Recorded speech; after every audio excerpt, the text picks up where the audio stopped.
Poor old Curly. He somehow got engaged to Kimberley without even wanting to. It was a complicated week in Weatherfield. This is Plus with the Omnibus.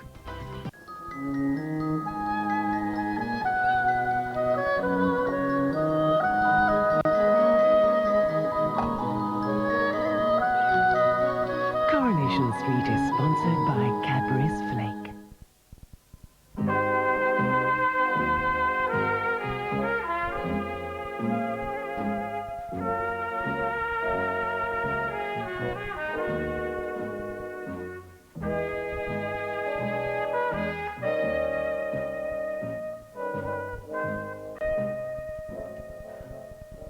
So, what's the plan of action then? What are we going to do? Well, what can we do? The brewery decides to shift you, that's it. There's no good pretending different. I see. So what you're saying is, you're going to lie down and let Nigel Ridley walk all over you. He's doing that already. Oh, I know he is. All I'm saying is, you don't have to lie still for it. Come on, Bet. We can't afford to get too awkward with Newton and Ridley. I mean, I've seen what they can do with tenants who get stroppy with him. Will you listen to yourself? He's doing that already, you daft beggar. He's treated us like muck, has Nigel Ridley. He's threatened us, conned us, lied to us. Does that not bother you? Well, of course it bothers me. It's my livelihood. Well, it's more than that. It's my life, this pub. I'm too old to start all over again. So are you. Oh, thank you very much. Well, it's true, love. All I'm saying is at least fight the swine. And before you go giving me that cautious stuff, just ask yourself, what good's caution done you up to now, eh? Look, there's no we can do. Be realistic, for God's sake. Shut the pub down. Eh? Lock the doors. Sell no more of the flaming ale. And shout up loud and clear for everybody to hear why you're doing it. And tell them what nasty little games Nigel Ridley's been playing. That'd upset him, wouldn't it? Give over, Bet. I'm telling you, you can't win. Well, no. You can't win if you won't even fight.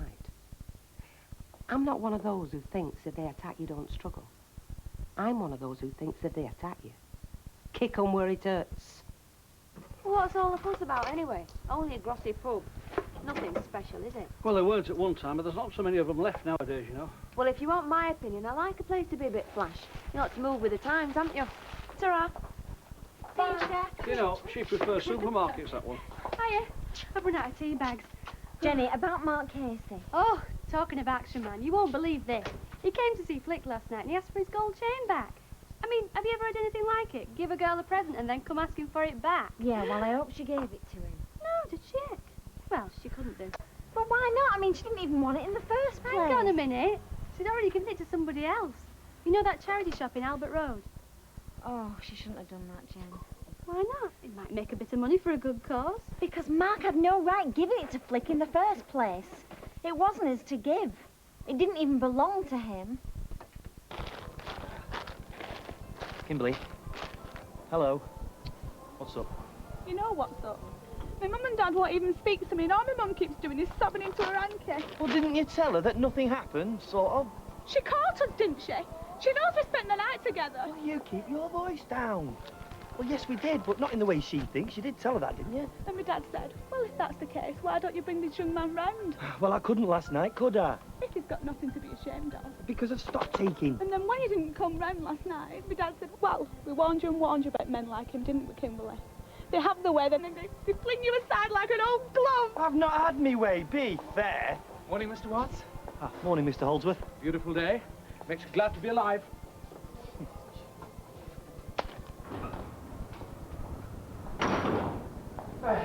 Where's your mate? Well, what's up? You ought to be ashamed of yourself. Eh? You. That reckon to think so much about her. How can you do it to Flick, eh, giving her stolen stuff? Now, hang on a minute. Hey, calm down. No, let's not. Do you know what he did? Do you know what he did? Gives Flick a nice gold chain, turns out that he stole it. I did not. Yes, you did. Don't go denying it because I know all about it. Sally's already told me. I found it. I didn't steal Look, it. I don't care what you do. Just don't go dragging Flick into it. And if this gets to court, don't you dare bring her name into it. Hey, let's simmer down, eh? The Mark said Flick's already got rid of it, yeah? Yes, thank goodness. Just don't give her anything again. And do us all a favour, eh, and just stay away. She can't talk to me like that. I'm not standing for that. Oh, aye. And what you gonna do about it? If I was you, Sunshine, I'd say nothing. Shall I open up now? Oh, I suppose. Alec, what do you want me to lay on for dinner today? Hot pot of sausages? I don't know, please yourself, Betty. It doesn't really much matter. Am I doing hot pot or what? I don't know, sort it out with Bet. Well, it looks to me, Betty, that he wants you to lay on a meat and tater pie. That's what he seemed to be trying to say. To me, any road. I'll take your word for it, lovey. Right, pie it is. Oh, hey, by the way, if you and Alec do end up by going to the Quarryman's Rest, well, I can't see me going with you, look, because it's very hard to find without your own transport. Betty, look. And, what? We won't be going to the Quarryman's Rest. Whatever else happens, that much I do know. I mean, I've been in some rough pubs in my time, and in some rough areas, but the Quarryman's Rest. That bad, is it? Bad. They got drummed out at Darts League for smearing poison on their arrows. And if Nigel Flaming Ridley thinks he can get me running a pub where they'd think I was posh wearing a boiler suit with more than one zip, he's another thing coming. If they do trip you out of here, that's me out of a job, I suppose. Oh, you'll be all right, love. You're young. As far as Nigel Ridley's concerned, you'll suit his new decor. Just don't let him catch you getting any older, that's all. I'm amazed that you're in favour of this scheme. Me? Nay, I like the Rovers the way it is. All I'm saying is there's no point in getting all worked up just because things have got to be different. You don't live in the street anymore. That's why you don't care. But people with children especially, well, that's why what Deirdre's doing is so, well, I mean, I hate to use the word unforgivable, but... Oh, don't mind me. You carry on. It's very interesting. Well, I haven't said anything I wouldn't say to your face, Deirdre. You know my opinion. I think extending the Rovers and turning it into a playground for drunken hooligans will be a disaster for everybody in this street. And you think it's a crime, my selling the house to the brewery, don't you? Well, let me tell you this. I've got Tracy to consider. Her future, not just mine. And when you get an offer for your house, 10,000 more than it's worth on the market, you've got to think about it very seriously. Well, yes, I appreciate And when that. I've sold my house, yours will be next door to the pub then, won't it?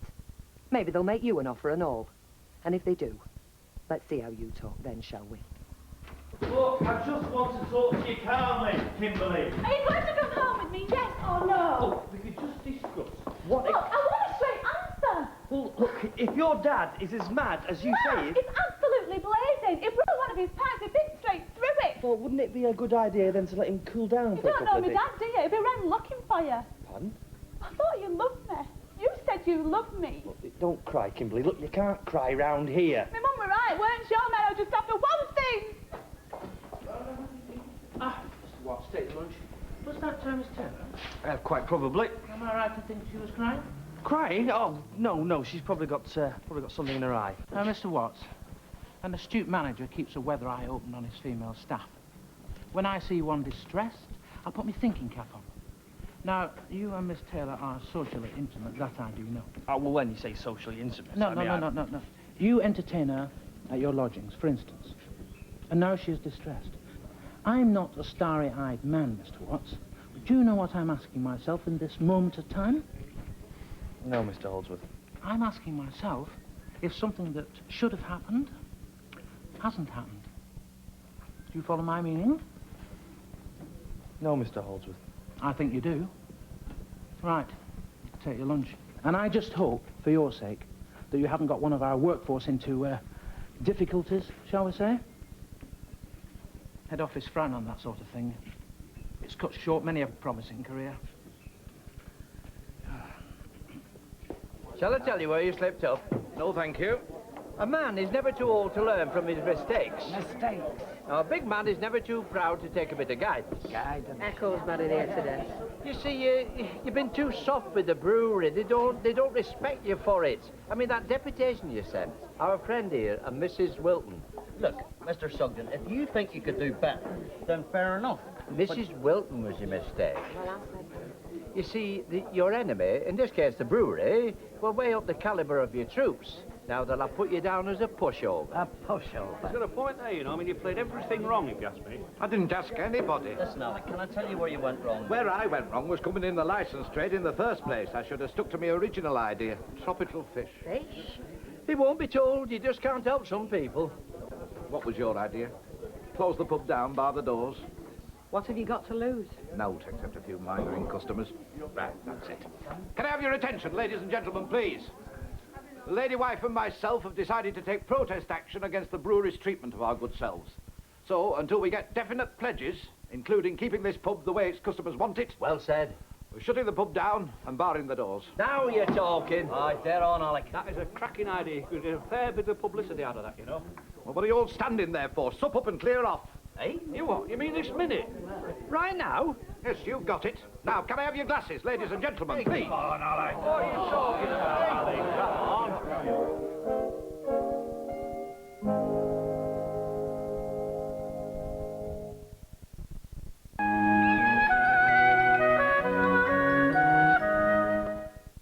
Eric Sykes and Hattie Jakes. I am a bit ignorant and possibly a little bit stupid. Started in Sykes today at 5:30 on Plus. A game of chance. Tell me about this case, Keith. What case? The one involving diamonds. Requires more than a woman's touch. All my life I wanted to be a bow boy. The many guises of Dick Emery in The Jack of Diamonds.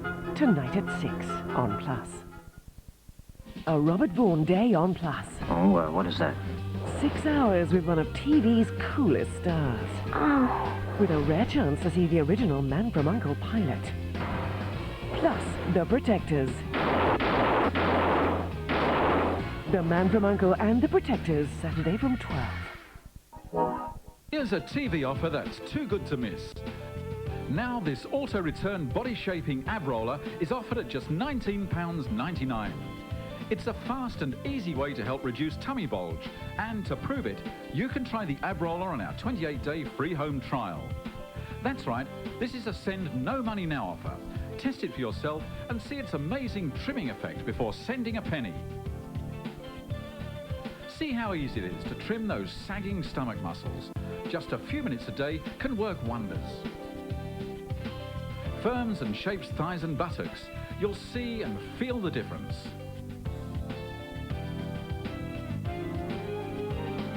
Lift and firm the muscles that support the breast and bring back that trim figure after childbirth. Tighten and firm up the muscles around the upper arms. Yes, it exercises all the areas that tend to sag and look out of shape. The latest design has 4 wheels for stability. A powerful auto-return mechanism to help you back to the start position, and thick, easy grip handles for comfort. Simply use in the comfort of your own home.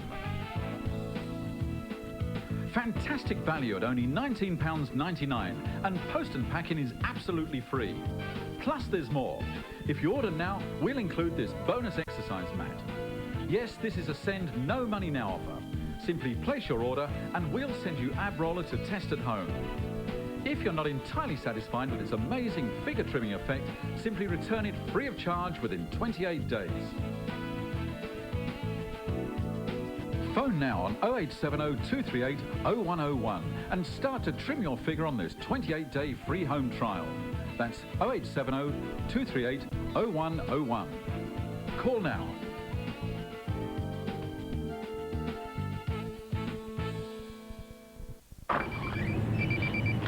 Oh, hi. Have you joined yet? You know who? I gave you the number. 0800 08 54321. Yeah, that's right. They give you cash when you go to the dentist or optician, that kind of thing. Derek got a cheque for 93 quid this morning, yeah, for his new glasses. Lucy's got to have a brace. We can get cash for that. We can claim over 400 quid for dental stuff. Honestly, you don't know what you're missing. You, Jim, and the kids could get cash back for just about anything. Yeah, I know. I'm going to the osteopath next week. Yeah, we'll get cash back for that too. Well, what's stopping you? Oh. You can join for less than £8 a month. The name, didn't I tell you? I'm sure I told you. Hey, just say. To to join HSA or for more information, call 0800 08 54321. Join today and get £15 worth of Marks & Spencer vouchers free. I will feel safe in my home. Take the first step towards feeling safe in your home. Call 0800 1698 999 now for a free, no-obligation home security survey. Your ADT monitored alarm is linked to our alarm receiving centre. We monitor your home 24 hours a day. I have an intruder alarm. Where appropriate, we will call the police or fire brigade. I will call ADT today. 0800 1698 999. ADT monitoring. Advanced security right down the line. It's a great series on Plus. Who are you? My name is Harry Orwell. You say that like it ought to mean something to me.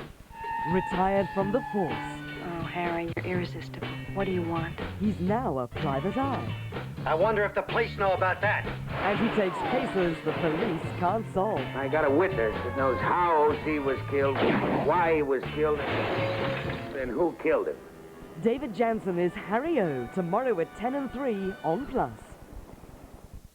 I know what you're thinking. Did he kiss 5 girls or 6? Well, I think that's just fine. I've forgotten myself in all this excitement. But this is Thomas Magnum, the hunkiest PI in the world. Why didn't you tell me this? Do you feel lucky? Tom Selleck is Magnum PI, weekdays at 4 on Plus. Jack Lord is Steve McGarrett Really? in Hawaii Five-0. I have a feeling it's the other way around. Weekdays at 5 on Plus. Classic set.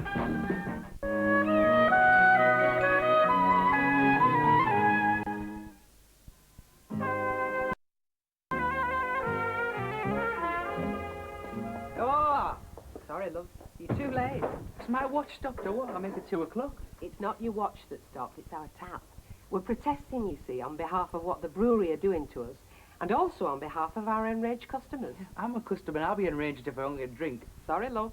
You'll be closed tonight as well, then? Well, seeing as it's you, try it back door later and see. All right, cheers. Right. That's it. Tell Nigel Ridley you can tread on a cat only so long, in finish it'll turn on you.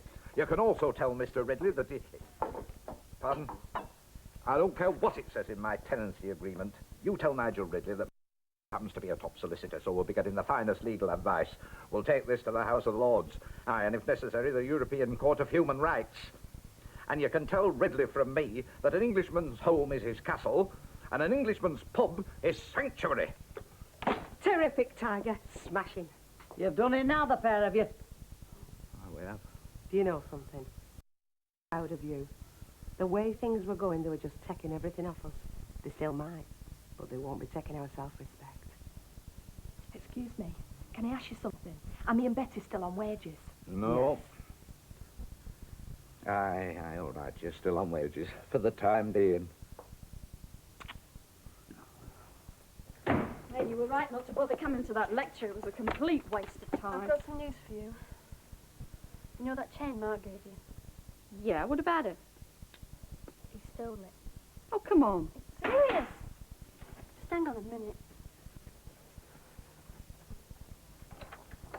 I saw Flick coming down the street. As a matter of fact, I've been watching out for her. I've just been telling her about Mark Casey. Come through.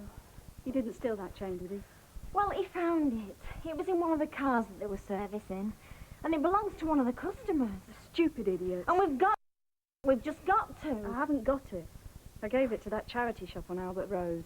Yeah, Johnny said, but can't you go back there, Flick, and say you shouldn't have given it to him? Say that it was a then ask for it back. If I was you, I wouldn't have anything else to do with it. I won't. I'm sorry, Sally, but this has got nothing to do with me anymore. But he's going to get into terrible trouble. No, I didn't want that chain, and I didn't want him pestering me. And if he's stupid enough to start stealing things, that's nothing to do with me either. I knew crazy the moment he started hanging around. I felt like that about him. To go out with him in the first place. And if he's ruined his life, it's no good you saying it's nothing to do with you. Because it is.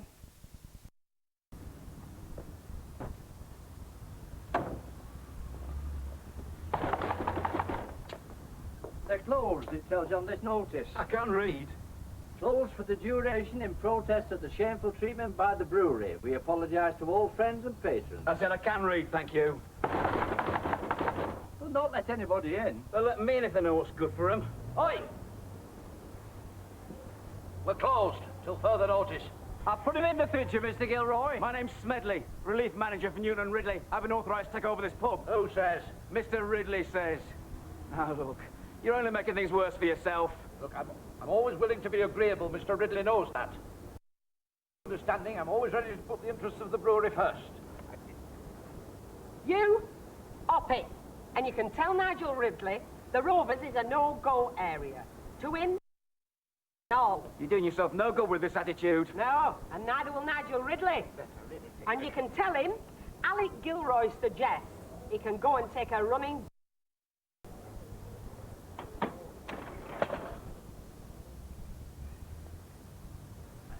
And you can also, Mr Ridley, that the patrons of this are rock solid with the landlord.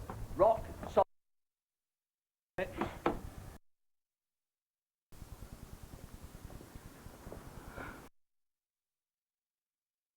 Mark, it's the only way. I haven't got £35, and even if I had, I wouldn't pay it. You've got no choice. It doesn't matter how much this costs. Now get your money out. I haven't got enough.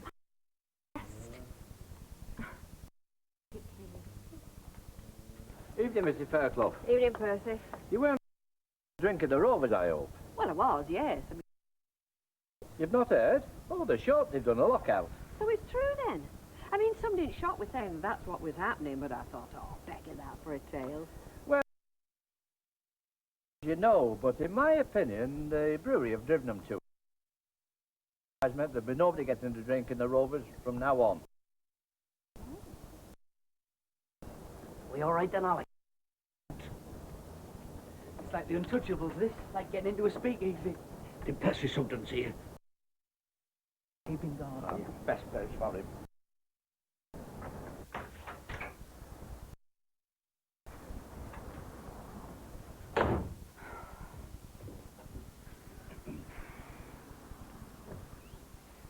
I brought Norman with me. High time and all. Mrs Taylor, it's very pleasant out. But you've not met Daddy, have you, Norman? Daddy, this is Norman. Mr Taylor, a pleasure. Long overdue. I was hoping to make your acquaintance. I'm pleased to see you, Norman, because I'm not. I'm Norman.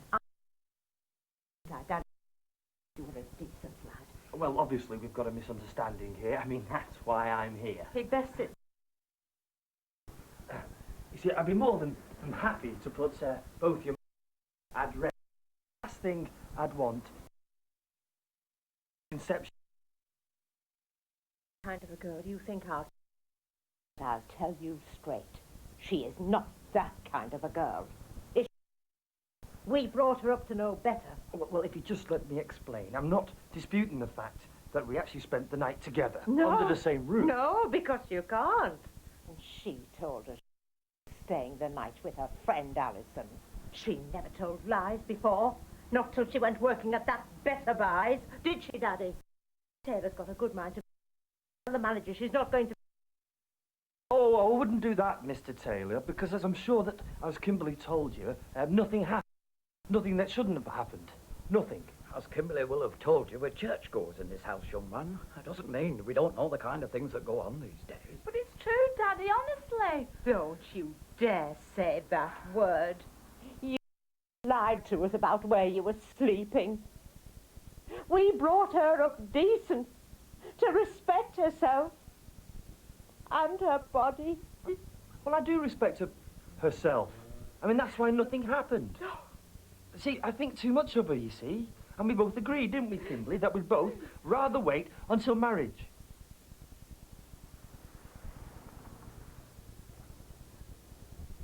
Oh, well, you are intending to do the right thing by her, then. I didn't do the wrong thing by her. That's what I've been trying to tell you, Miss. I mean, we didn't know you were getting married. Well, I mean, not married, for sure. Oh, Kimberley never told us you were properly engaged. Well, engaged is just a word. Young girls nowadays they tell them but there's nothing. Randolph? Yes, Mummy. Why don't you take Norman round the garden? I'm sure you'd like to see the greenhouse, wouldn't you, Norman?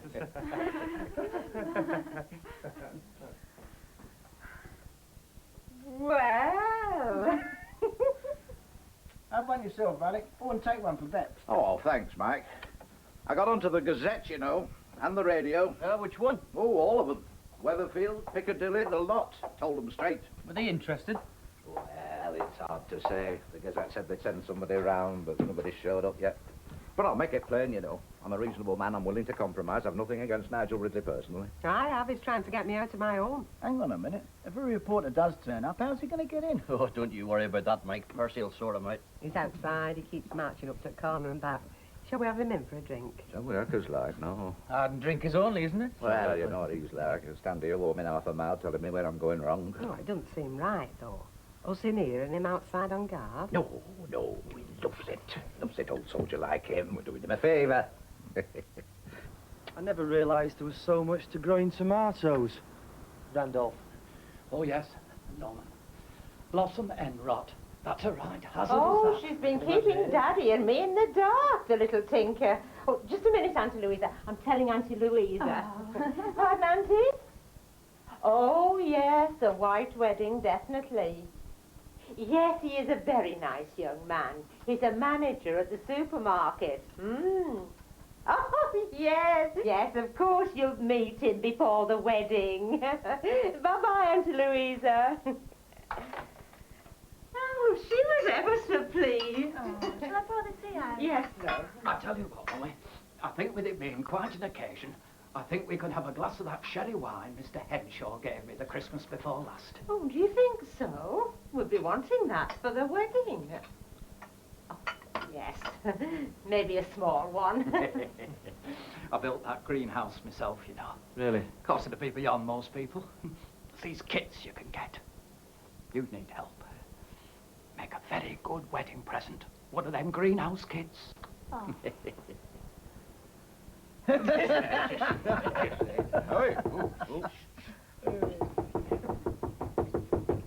We're closed.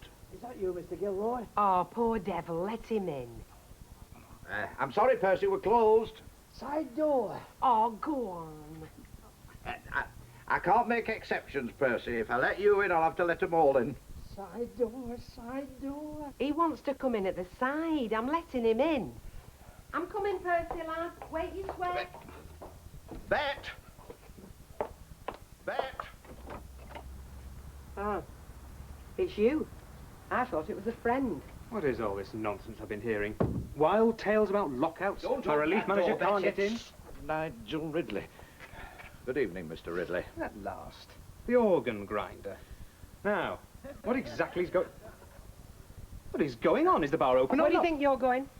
I don't remember inviting you in. This is a Newton and Ridley house, Mrs Gilroy. This is my home. And I'm telling you, you're not coming in. Bet. I think you better teach your wife some manners. You what?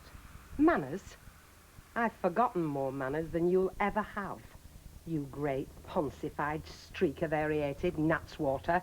So get off my carpet before I forget I'm a lady. But... Go on. Off it! Off it! Shut up, little toe rag. Do you know, I knew this draft excluder would come in handy one day. That is it. We're finished. I'm telling you, Bet. We're finished.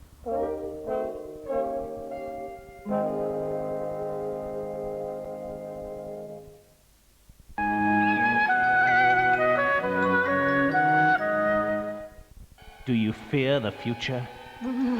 Will you be a victim, a suspect, a murderer? Edward Woodward shows us real-life crimes of the past. Learn from them before it's too late. In Suspicious Circumstances, tonight at 7 on Plus. Poirot is a man of importance, a man of affairs. Wait, Poirot is never wrong. It is time for work. What has happened to the bullet? It is a conspiracy. There could be no other explanation. And there was now but one thing left to do. To kill him. Good Lord. Exactly, Hastings. You almost succeeded in confusing Poirot. That is out of the question. No. That is for a jury to decide. You must give the little grey cells time to do their work. It's a classic disorganized murder. You profile him. He's used a weapon instead of his bare hands. You track him down. It's almost as though you know that she was murdered between 9 and 10. You lock him up. We're talking about a prostitute here. A woman who sells it. A woman who does it for money. Is that why you killed her? No. And he does it again. That's impossible. How'd you murder a woman from behind bars? Now, what do you do? Second identical murder, for God's sake! Cracker, Brotherly Love, concludes tonight at 9. Only Venus from Gillette has a rounded head that's designed to fit your underarms and every contour of your body. Its 3 blades give you the closest shave for smoothness that makes you feel like a goddess. Venus from Gillette. And now get that lasting smoothness with new Crystal Venus.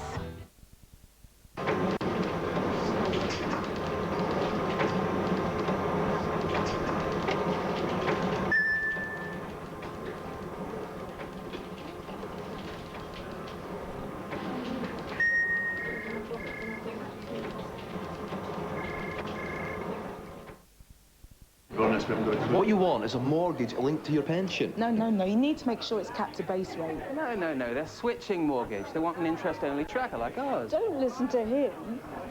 There's so many mortgages to choose from. No, I went to Direct Line. They did it all over the phone and their rates are great. We calculate interest daily, and paying a bit extra monthly could save you thousands in interest. Call 0800 051 5155. What you need is a DVD with a 5.1 decoder. No, what you want is a really meaty subwoofer. Don't listen to him. Call us on 0800 051 5155. For a great deal, whether you're moving home or moving mortgage. Naturally fitting Daring underwear. Move closer.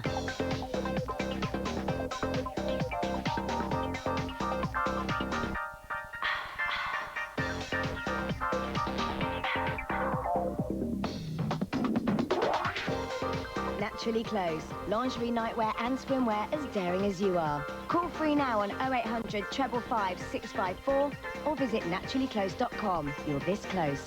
We dare you. You think you found just the car you want, then a refusal for car credit knocks you flat. These days, it doesn't take much for all sorts of people to get turned down. But now one call could get you approved. We've hundreds of late model cars, and each one's had a 130-point quality check. Even though you might have had finance problems before, call Approved Car Finance on 0800 656 9229. You see, to us, the car's past is more important than yours. Are you 50 plus? 50 plus style, 50 plus fun, 50 plus attitude, 50 plus life? Then you need 50 plus. The catalogue with page after page of stylish fashion you can try on in the comfort of your own home. With free delivery and free returns. Call 0800 316 2216 for your free 50 plus catalogue or visit 50plus.co.uk today and catch the best in stylish fashion. Intruder, alert. Warning, intruder. New Bugles, the corn-shaped crunchy corn snack. So tasty and moreish, everyone will want to get their teeth into them. Your only problem is making sure you've got enough. New Bugles, more is better. A lot of things aren't what they appear to be. Unlike Ryvita, which is healthy, whichever way you look at it. How much fun with a capital F have you had since you were born? Mornings have never been more fun. Come on, time to get up. Tomorrow morning from 8, you can catch some great comedy. Sounds interesting. Sounds a right barrel of love. 3 Up, 2 Down and Freshfields. Tomorrow morning from 8 on Plus. A Robert Vaughan Day on Plus. Oh, what is that? 6 hours with one of TV's coolest stars. With a rare chance to see the original Man from U.N.C.L.E. pilot. Plus, The Protectors. The Man from U.N.C.L.E. and The Protectors, Saturday from 12. On Plus you can sing, make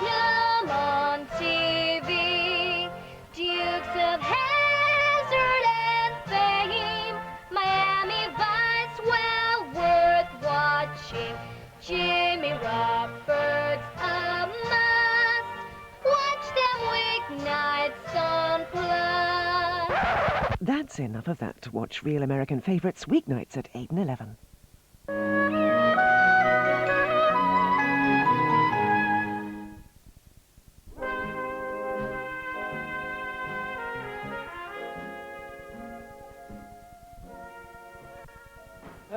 Miss Taylor?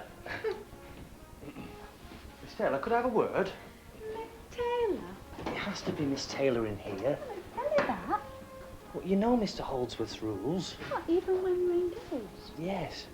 Funny, isn't it? You know, well, I don't mean funny, I mean funny. Look, Kim. So that's better. Look, it's Mr Holdsworth I'm worried about. It's company policy. You see, they won't let couples work in the same store. I mean, they're dead set against the idea. Why? What would they do? They'd probably banish me off to some bleak suburb. Would they? Yeah, so you haven't told the girls, have you? Well, no, I haven't had time to, really. Good. Don't. But I'm sure they wouldn't say anything if I say keep it a secret. Kimberley, that's like asking Big Ben to keep quiet at midnight. Don't tell anybody. I can't not tell Jackie. Especially Jackie. Second only to Vera Duckworth, who, thank God, is still on holiday. So don't tell nobody? Nobody. But don't you want the whole wide world to know? Yes, yes, of course I do. Except for Mr Holdsworth. All right.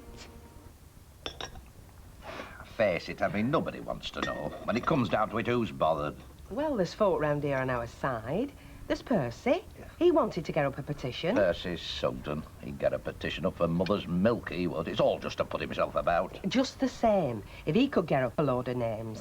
Well, I don't know what good that'll do. I don't know. Are we being daft? Well, yes. But what choice have we got? You're not weakening, are you?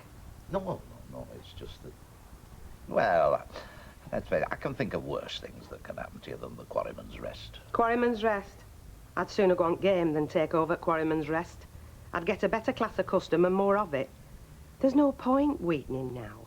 You can't jump halfway off a cliff. Nobody's jumped off a cliff. We chucked Nigel Ridley out of here, on the pavement with a flea in his ear. Well. We told him.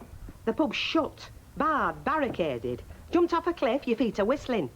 There's no use weakening now. Hey, I owe your Sally some money, don't I? Oh, you do, yeah? Before I forget. Don't worry, I won't let you. There's something else you're not going to forget and all, isn't there? Yeah, all right, you don't have to keep going on about it, no? Good. Just whatever you tell Mrs Bailey, try not to make the Gavies look bad, eh? You know what I mean? No, I don't know what you mean. Yes, you do. I don't want people thinking we kind of like mislay stuff. And the moment they start asking awkward questions, it turns up. You know, sometimes anybody think that you own this garage, you don't remember. Oh, I know I don't. In fact, me, I make a point of remembering when I own stuff and when I don't. So make it a good story, eh? Oh, and if you decide to go this morning, don't worry. I won't snitch on you.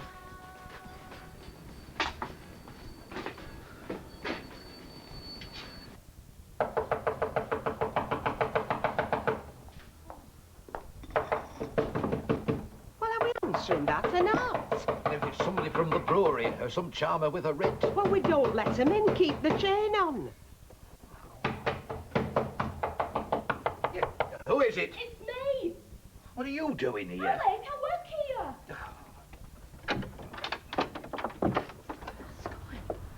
I'm sorry, Tina, look, but I don't think there's going to be any work for you to do. You're really going to do it? You're really not opening the pub? Well, it seems like it, yes. Flipping heck, I thought you were just sounding off. You're really serious? Come in here, love. Well, what about me and Betty? Are we working or not? Well, I can't pay you for selling ale if I'm not selling any ale now, can I? I'm sorry, love. I think you're going to have to consider yourself laid off. Well, I wouldn't rush to lay anybody off, Alec. You might just find she's got entitlements. For the time being, I can pay you basic. But that's only for housework. Now, that's up to you. And for how long it'll last, I don't know. Thanks, Norma.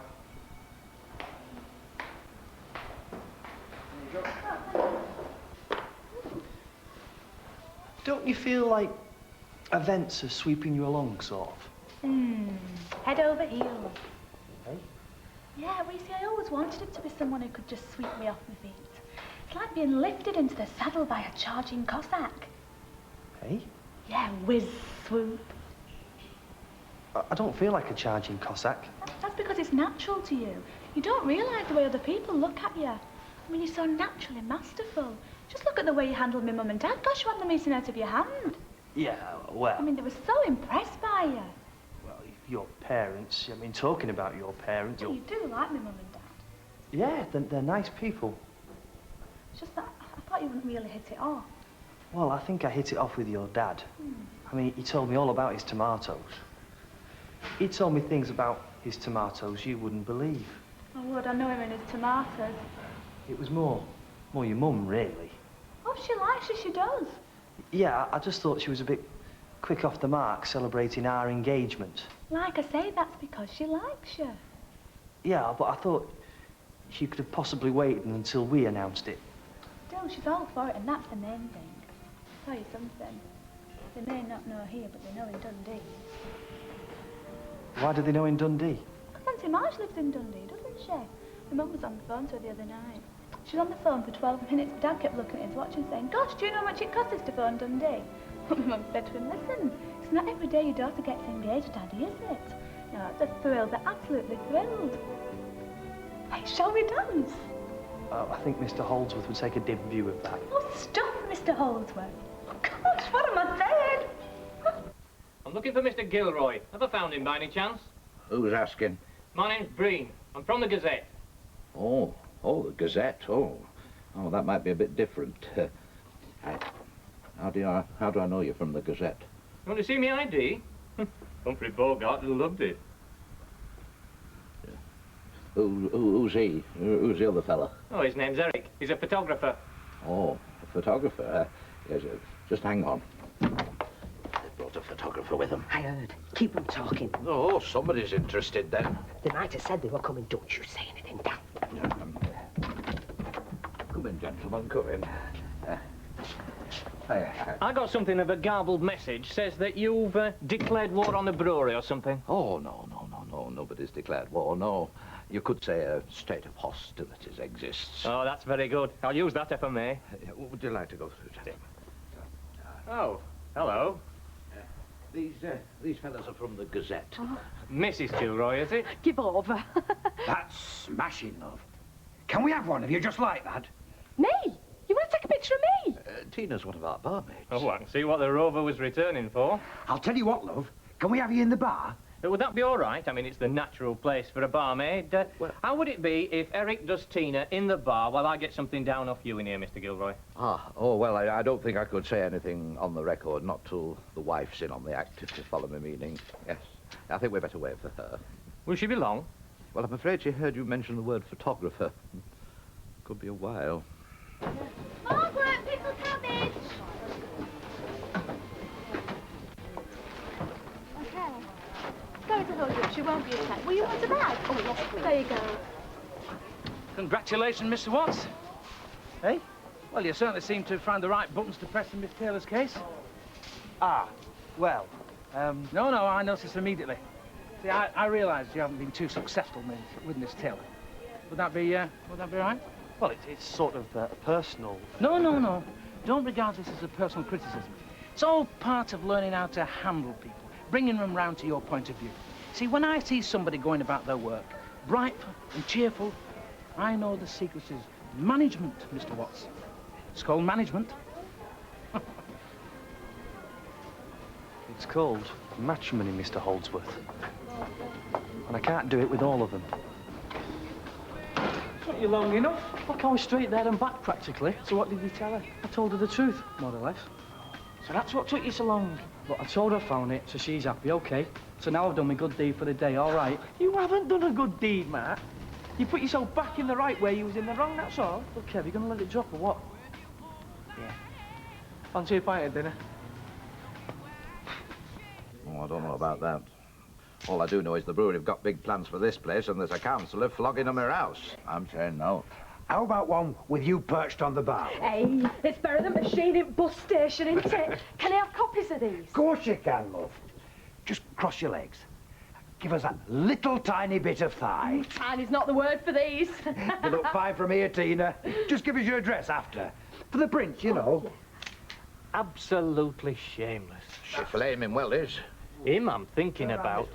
Can I have copies? All right, just give us your address. Honestly, sometimes I wish I'd never bothered to learn to read and write. Anyway, terrific stuff. Yeah. Barring tornadoes, it'll be front page. Oh. How about one with all three of you behind the bar? Thought you'd never ask. Sure you got some film left? Never run out. Must be like your line of chat. Alec, that must be for you. Please. Yeah, I'll take it. Right. What about the pair of you, side by side, behind the bar? Can you be pulling a pint? The idea is we are not pulling pints. Oh, aye. Oh. Aye. Oh, yes, yes. Oh, most certainly, yes, yes, of course we will, yes. This isn't a leg pull by any chance, is it? Can you get a little bit closer together? Any closer, love, we'd have to climb in the one frog. Love it, love it. Hey, who was it who said everybody's going to be famous for 15 minutes? I don't know. Why? Well, that was the local radio people. They want to come round and do an interview. We're going to be on the radio! Yeah, they're talking about live. Putting out live. Yes. Do you know, I think we must be famous. I'm sorry, I've got nothing to say. No, I take that back. I've got nothing to apologise for. I've just no wish to comment. But it is your intention to sell it to the brewery? At the moment, yes. Now, look, I've got no wish to go on repeating myself, but quite honestly... Oh, not here and now. Tracy, love. What? Look, honestly, I've got nothing else to say about it. But is it right you've been offered over the odds? I am not going to comment on rumour and hearsay or wild exaggeration. Now, if you don't mind, I would like to see to my little girl. Would it be all right if we took a picture of the front of your house? Yes, if you like. Goodbye. Ta-da.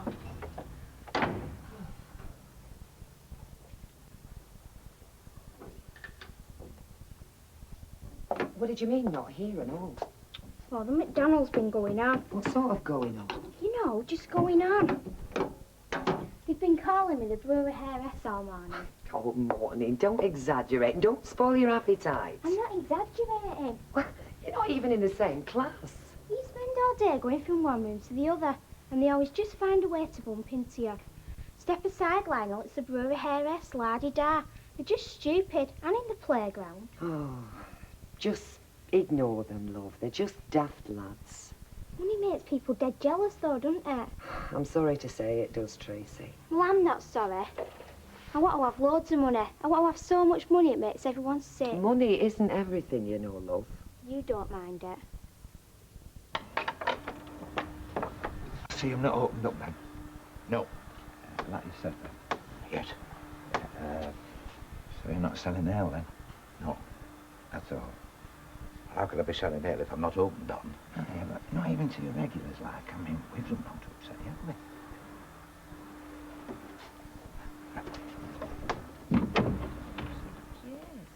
Aye, aye. Don? This closing the pub is quite good for trade, Alec. Oh, listen, we are just here because we thought... For moral support. Right, I'll have a pint of moral support, Alec.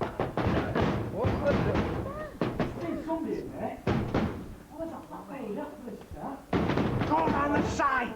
Round the side! Go! Look, you do realise, don't you, if any reporters come, you'll have to take your drinks in the living room, otherwise you're only making me look daft, and I don't know where I stand legally. I could be giving the brewery rope to hang me with here. Tina, you can finish off in there. Get in the bar. We seem to be selling ale, whether or not. Now then, ladies, stout supporters of the community both. Stout? Well, perhaps I should say stalwart. Now, you know about the Rovers.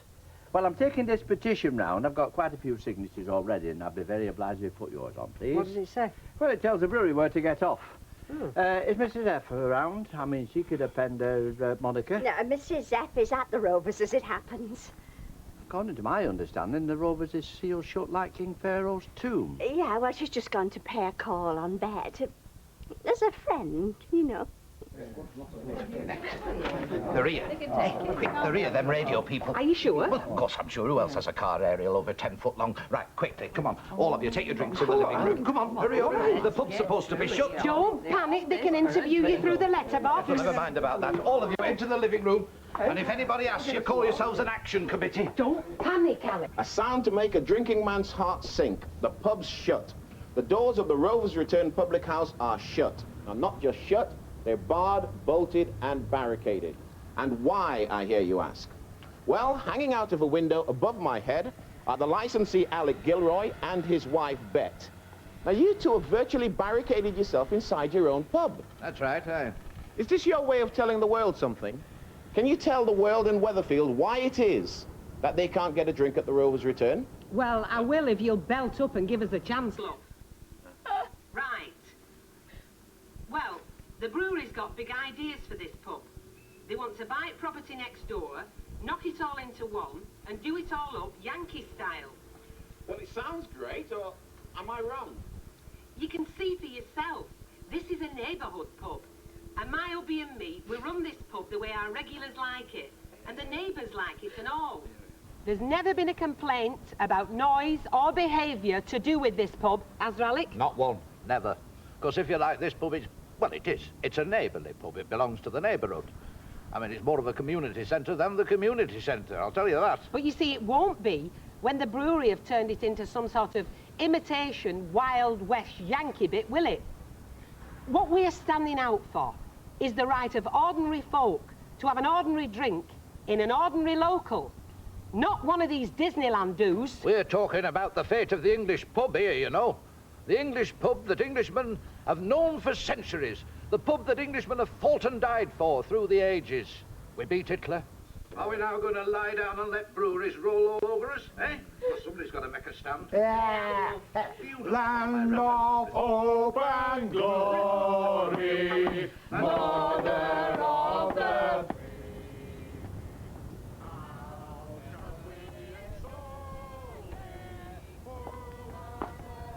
Who's that singing in there?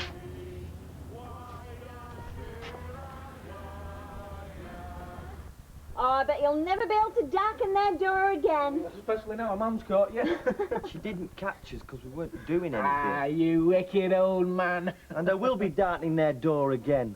As a matter of fact, I'll be something in the nature of a permanent eclipse in the region of their door. What does that mean? Well, as far as Mr. and Mrs. Taylor are concerned, I am the bee's knees. They look upon me like they'd look upon their own son. Oh, did you win him round with your oily charm, Curly? Not exactly. I went into the garden with Mr. Taylor. He took me into his greenhouse and showed me his tomatoes. By the time he got back into the house, Mrs. Taylor was on the phone informing most of the population of the Highlands and Islands that it was going to be a white wedding. You're engaged? Well, no one warned me about this tomato business. I didn't realise that if you accepted an invitation to see a man's tomatoes, it meant you had to marry his daughter. Oh, Curly, it's fantastic. Oh, we're so pleased for you. I mean, did you know about this tomato business? I mean, did tomatoes play an important role in your courtship and betrothal at all? You've got people in that bar, haven't you? Well, Look, I've worn my feet out getting that petition signed. I admired your stand. I told everybody, I said, he shut the pub rather than see it go to the dogs. I know. I think we'll need a new start on them. You're just making a fool out of me. I'm sorry. Alec. Tim, what are you doing here? And Victoria. Well, this is an honour. Hey, fancy you coming at a time like this. You don't mind me saying, these aren't even regulars. Percy, would you just go into the bar, tell Betty you've got one in on me? No, what are you doing here? We heard you on the radio, that's why we came. You never heard that. I bet we sounded proper daft. I know I did. You didn't. You came over really well. I called him me hubby. Do you know, I've never called him me hubby in my life. I go on wireless and I call him me hubby. Can you explain that? She's overexcited. Well, Vicky was very impressed, I have to tell you. On the other hand, there was some impression given that the pub was closed, Alec. Yes, well, it's just a few friends, you know, and supporters, you know. All strictly private guests, of course, yeah. Come on. Now, what can I get you? Yes, are you staying? Can we get you something to eat? No, thank you. The reason I came, Alec, well, it was Vicky's suggestion. She wondered if you needed any legal advice. Now, if you've already consulted somebody, well and good. No, we haven't.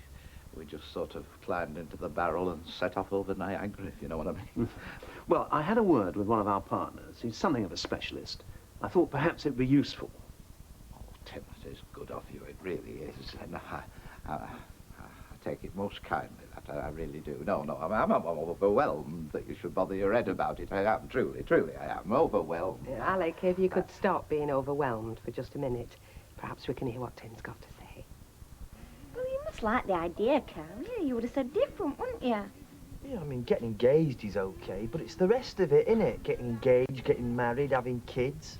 I mean, I thought all that was lurking about in the future somewhere. Well, you know what the Yanks say? The future is now. Well, maybe there isn't one. Well, you love her rotten, Curly. You know you do. If I was you, I'd get her name in that big book before she wakes up. You think this is a good idea, don't you? Well, the main thing is, do you? Well, yeah, I think when I get used to the idea, I think I might like it. Hang on. I mean, can that be right? Oh, yes. You see, in effect, the contract between you and the brewery has been ended. Now, until you vacate the licensed premises, or there's a new contract, you may continue to trade without a contract on your own terms. You mean I can sell ale and keep any profits I make on it? Sure. Sell any stock that you can lay your hands on and keep the profit. It won't last forever, but unless the symbolism of closed doors especially appeals to you, you might as well fling them wide and make hay. Well, it doesn't seem to have made much difference, does it? Well, the thing now is the brewery has to offer you alternative accommodation. Already done that, haven't they? Yes, they have. Quarryman's Rest. It's like the Black Hole of Calcutta with electric light and lino. Only that's not as cosy as he's making it sound. We turned it down. Ah, yes, but you see, it is alternative accommodation, so they've gone through that step. They made out they were doing us a big favour. Well, the next step's going to be that they will try to legally claim back the trading part of the premises and then confine you to the living accommodation. That's going to be a bit difficult, isn't it? Well, they build pubs now where they can close a door, do it just like that. It's a bit trickier here, maybe to your advantage. But all the same, what you're saying is, in the end... Well, in the end, no. I'm afraid you're up a creek, and they've got all the paddles. Yeah, I see. Well, if we're going to go down, we'll go down with all guns blazing, like proper Gilroys. There'll be no pleading with him now. It'll be like charge of the Light Brigade all over again. Oh, there was a Gilroy at the Battle of Waterloo, you know. Did you know that? What are you saying, Tim? I mean, the upshot is, we're licked before we even start. Oh, cannon to the left of you, cannon to the right of you, I'm afraid. Yeah. Well, I suppose we knew that. Look, your one asset is that you've got a license to sell liquor on these premises, or sell as much as you can, until the inevitable happens and they separate you from the premises. I'm afraid it is Waterloo, Alec. And in the end, you're Napoleon, I'm afraid.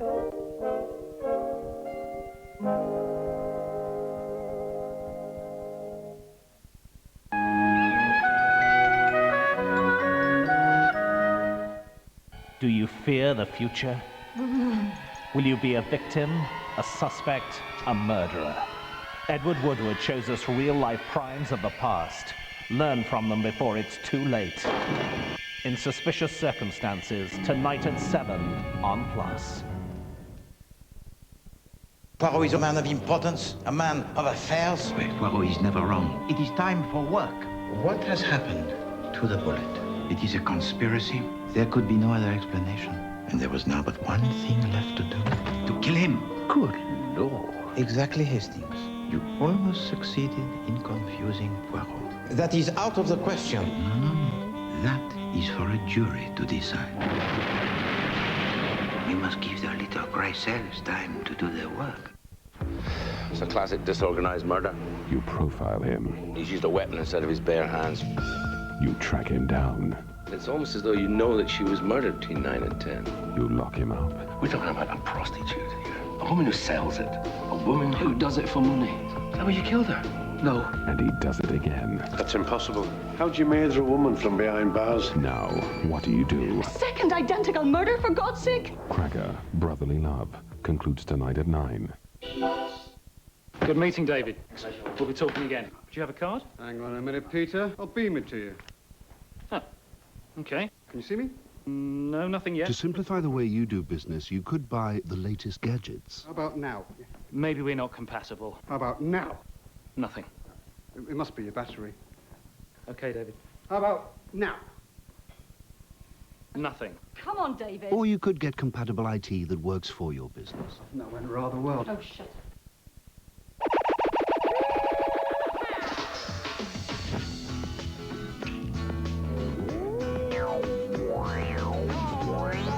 Some people go to amazing lengths to get their hands on a bit of extra money, but it's really not that difficult. Just call 0845 300 1522 and take out an unsecured personal loan from Marbles. You can borrow between £1,000 and £25,000, and our typical APR is just 8.9%. And it's dead easy to arrange. Just call us to sort out a loan straight away, or you could apply online. Then, if everything's okay, the money could be in your bank within days. So pretty much whatever you need money for, look no further. Just use your Marbles. For an unsecured personal loan, call now on 0845 300 1522 or log on to marblesloans.com.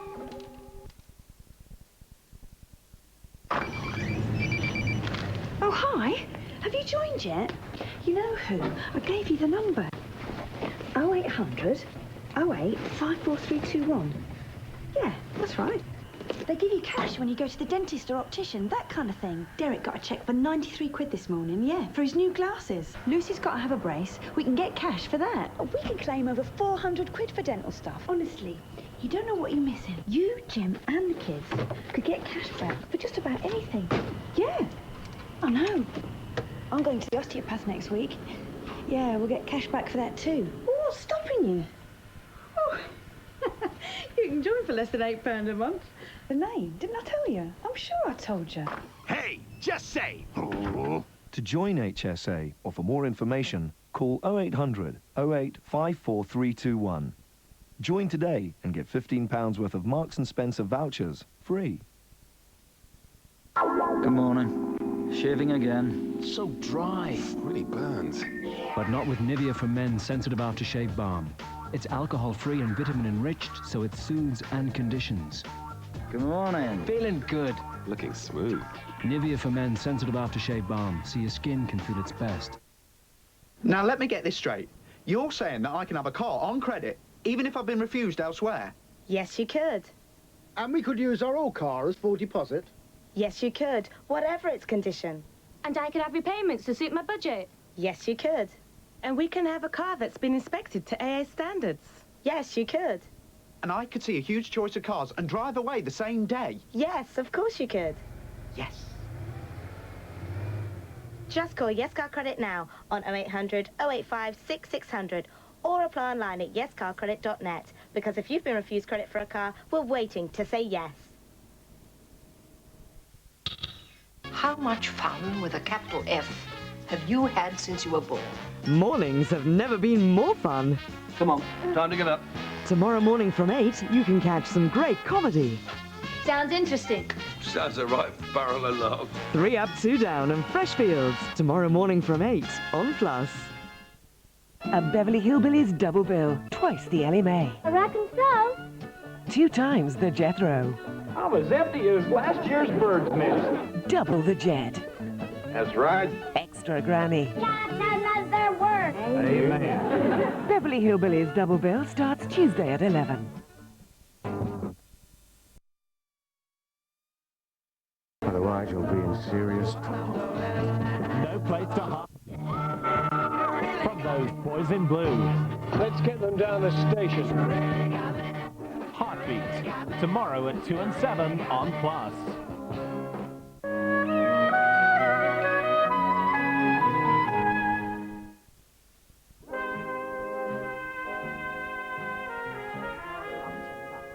Landlord Alec Gilroy said as long as it takes. At the end of the day, the brewery must see sense.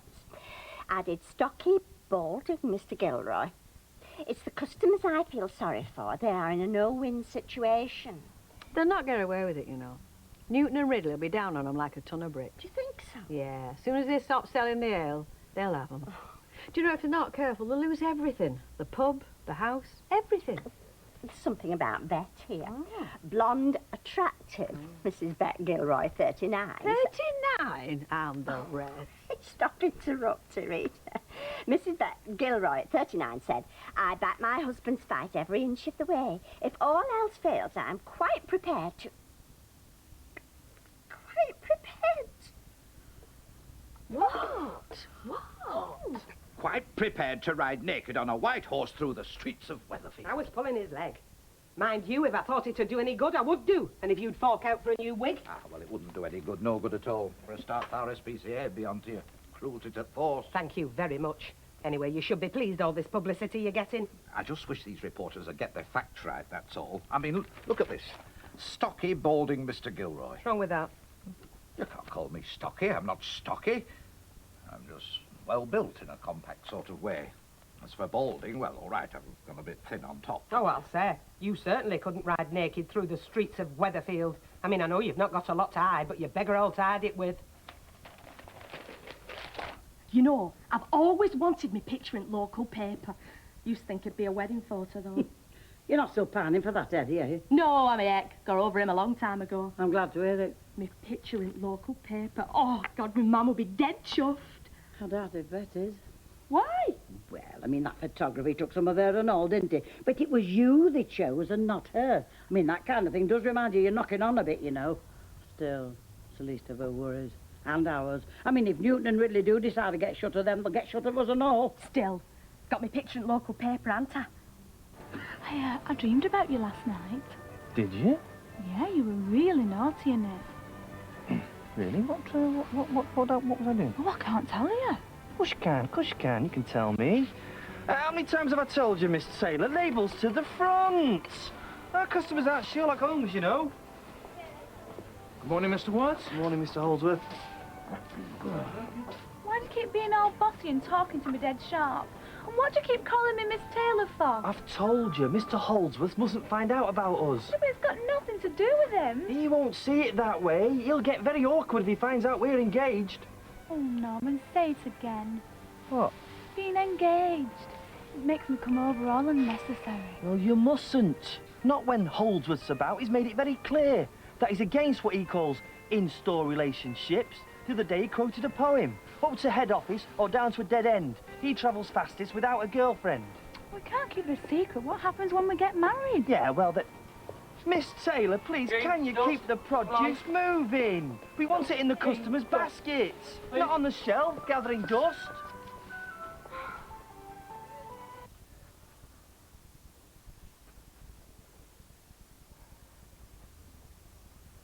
Do you know, I wish you'd settle. You're getting on my nerves.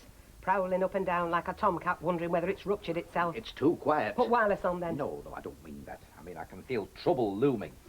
Answer me this. Why have we not heard from Nigel Ridley since you chucked him out of the pub? I thought that's what you wanted. Well, yes, but I want to know what his response is. All right, give him a tinkle, then. Oh, no, as a wise man once said, never trouble till trouble troubles you. Do you know something, Alec? I sometimes forget there's a very deep side to you, isn't there? No good sitting there waiting for Nigel Ridley to pounce.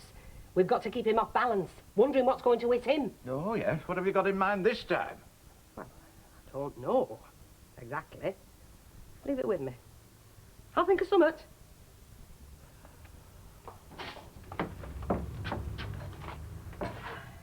Hello, love. Morning. I've just popped in to pay my paper bill. Right, love.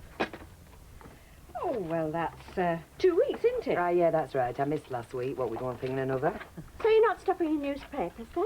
No, why? Should I be? Well, I was just thinking. So you're not selling your house as fast as some people make out, then? Well, as a matter of fact, if all goes according to plan, I should have sold it by this time next week.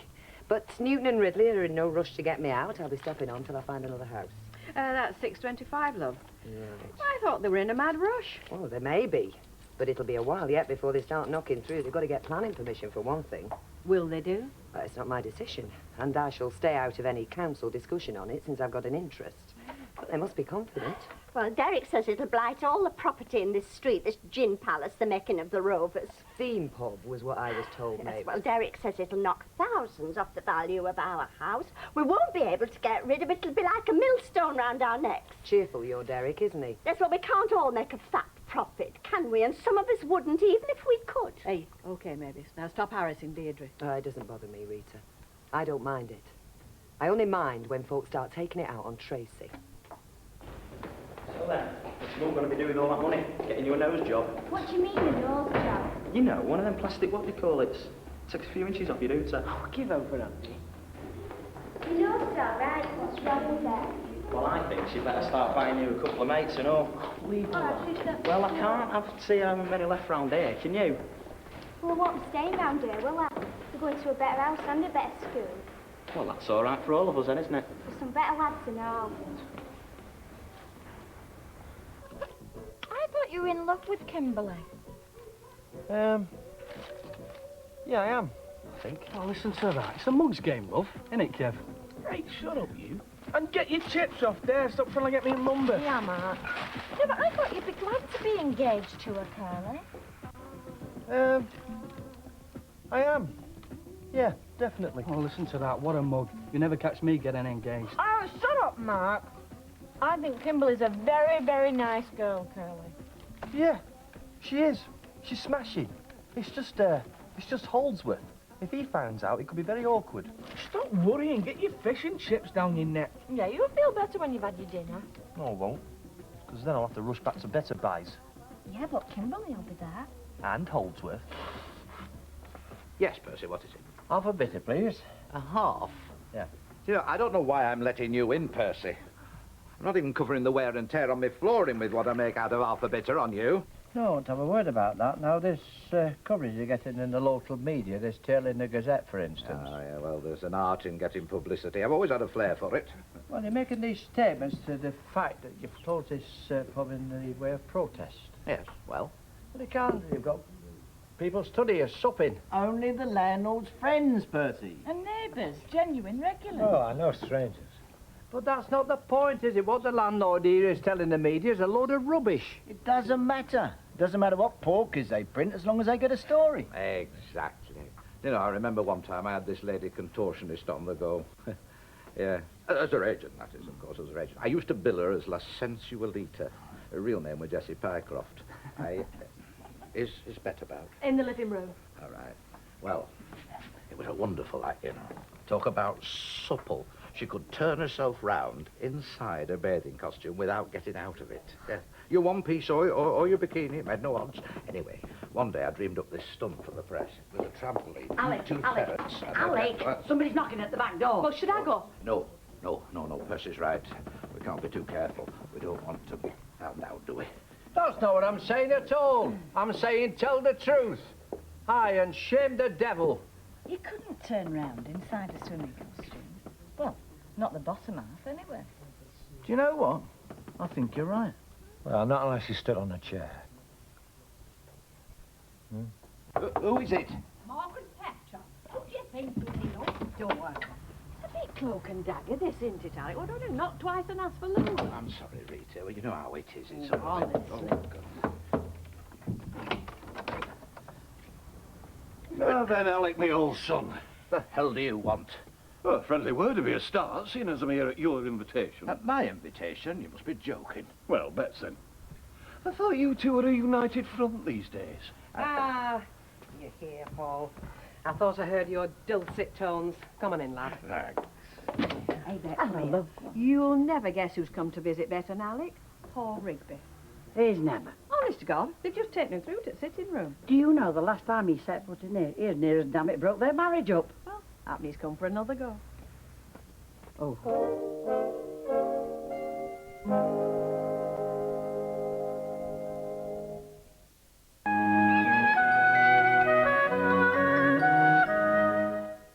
It's a great series on Plus. Who are you?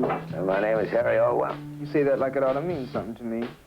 Retired from the force. Oh, Harry, you're irresistible. What do you want? He's now a private eye. I wonder if the police know about that. And he takes cases the police can't solve. I got a witness that knows how O.C. was killed, why he was killed, and who killed him. David Jansen is Harry O, tomorrow at 10 and 3 on Plus. I know what you're thinking. Did he kiss 5 girls or 6? Well, I think that's just fine. I've forgotten myself in all this excitement, but this is Thomas Magnum, the hunkiest PI in the world. Why didn't you tell me this? Do you feel lucky? Tom Selleck is Magnum PI, tomorrow at 4 on Plus. Jack Lord is Steve McGarrett Really? in Hawaii Five-0. I have a feeling it's the other way around. Weekdays at 5 on Plus. Classic set.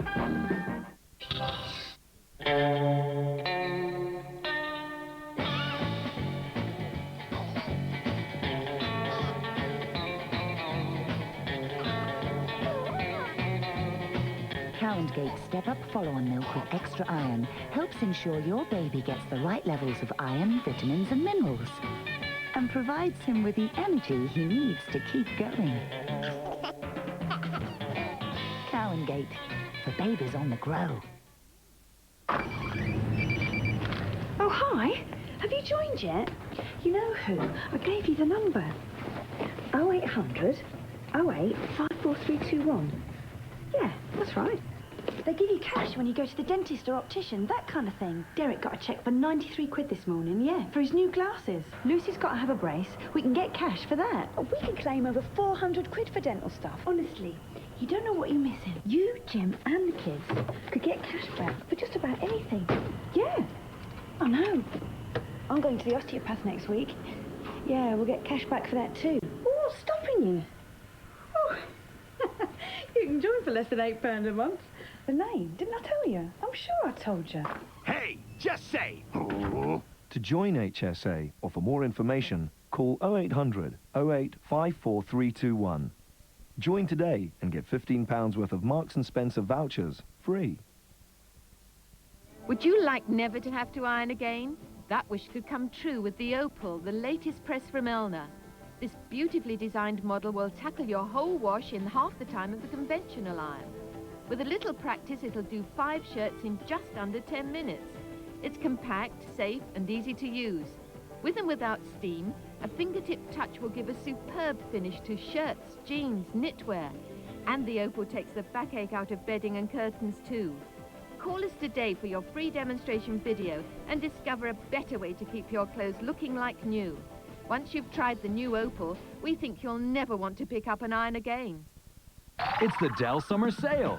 Call us now for some incredible offers on notebooks and desktops right across the range. Like this 2 GHz Dimension 4500 with a high-performing Intel Pentium 4 processor at the center of your digital world. Save £100. So you pay only £799 if you buy before 2nd of August. Call 0870 152 4610 now or visit our website. Some people go to amazing lengths to get their hands on some extra money, but with marbles it's really not that difficult. Just call 0845 300 1222. You can borrow between £1,000 and £25,000 and our typical APR is just 8.9%. So pretty much whatever you need money for, look no further. Just use your marbles. For an unsecured personal loan, call now on 0845 300 1222 or log on to marblesloans.com. Let's imagine this ball is the internet. You want to play with it, but every time you do, you have to pay for it. That's where BT Open World Anytime comes in. For a flat rate of only $15.99 a month and no internet call charges, you won't need to worry about the phone bill. Call 0800 800 801. How much fun with a capital F have you had since you were born? Lunchtimes have never been more fun. Come on, time to get up. Weekdays from 1, you can catch some great comedy. Sounds interesting. Sounds a right barrel of love. 3 Up, 2 Down and Fresh Fields. Weekdays from 1 on Plus. A Robert Vaughan Day on Plus. Oh, what is that? 6 hours with one of TV's coolest stars. Oh. With a rare chance to see the original Man from U.N.C.L.E. pilot. Plus, The Protectors. The Man from U.N.C.L.E. and The Protectors, Saturday from 12. There's no place to run. Just put down the gun. Otherwise, you'll be in serious trouble. No place to hide. From those boys in blue. Let's get them down the station. Heartbeat, weekdays at 2 and 7 on Plus.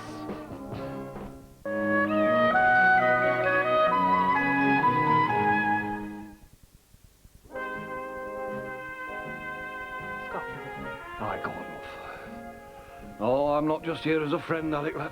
You're right, you're not. Don't kid yourself, you're no friend of mine. Oh, we sorted out that little misunderstanding. Yes, well, we have. Take no notice, he's on edge at the minute. Well, that I can understand. But with Nigel Ridley giving you the runaround, Bet's told me all about it. What do you want to go telling this fellow our business for? Because he happens to be the chairman of the licensed Vicks this year. Chairperson, Bet. Or chair. Yes, they're very liberated and aware, some of the landladies on our executive now. Come down very sharp at the slightest hint of sexism. Rennie Wilkinson. You know, the old dun cow. I'll say, if ever a pub name suited its landlady, that's the one. Aye, well, she's very hot on sexism. Now, the other night... Paul, would you save the small talk? I've asked you here because we need your help. Why, yes, of course. And I'm here to tell you that Weatherfield licensed Vicks are right behind you. Oh, well, good. See?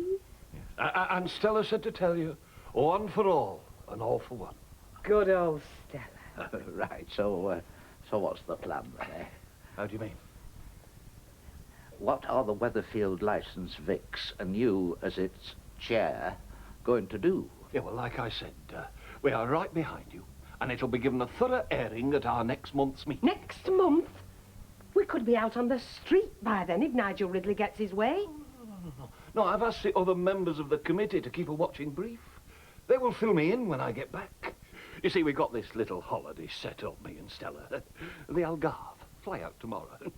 Well, she needs a break. But as soon as we get back, I'll be right round. Don't bother, I shouldn't think we'll be here. I will. As Stella also said just before I come out, if the worst comes to the worst, that's why we have a welfare fund.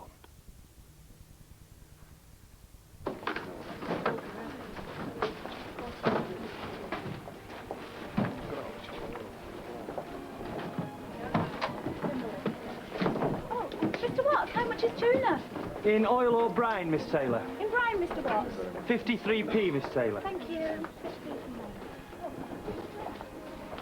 Mr. Watts!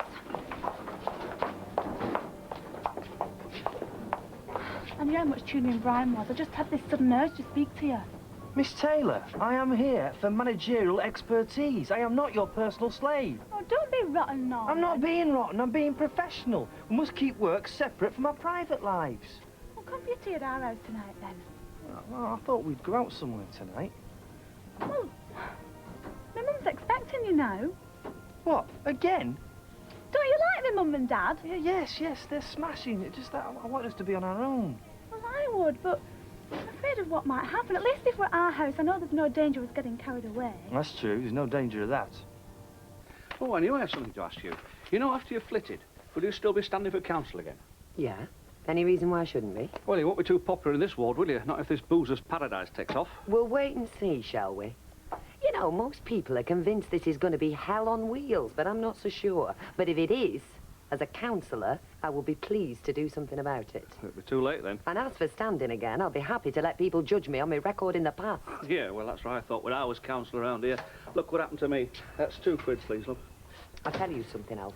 I'm getting a bit tired of being shot at about the Rovers every time I come in here. Well, that's your own fault, isn't it, Deirdre? You can't expect people to like it when you're helping Newton and Ridley turn the Rovers into some yobbos hangout. As far as I'm concerned, there's 1 or 2 yobbos in this street already. Your lads, for instance. Now, just a Tell minute. them to stop picking on our Tracy. Maybe then you might have room to start shouting the odds about yobbos. One good thing's come out of all this. At least you've seen your fancy man for what he is. He was never my fancy man. Oh, but he'd like to have been, wouldn't he? Eh? Tea up, Betty, love. Right. Oh, shall I get that? Yeah, and if it's Nigel Ridley, tell him we're out. All right. Consulting a barrister. Right. Poor Rigby. The man's useless. A broken reed. Mind you, living with Stella all them years, I'm not surprised. No wonder brains are all in his trousers. Will you give it a rest about Paul Rigby? I thought it was worth a try with him being big in the licence fix.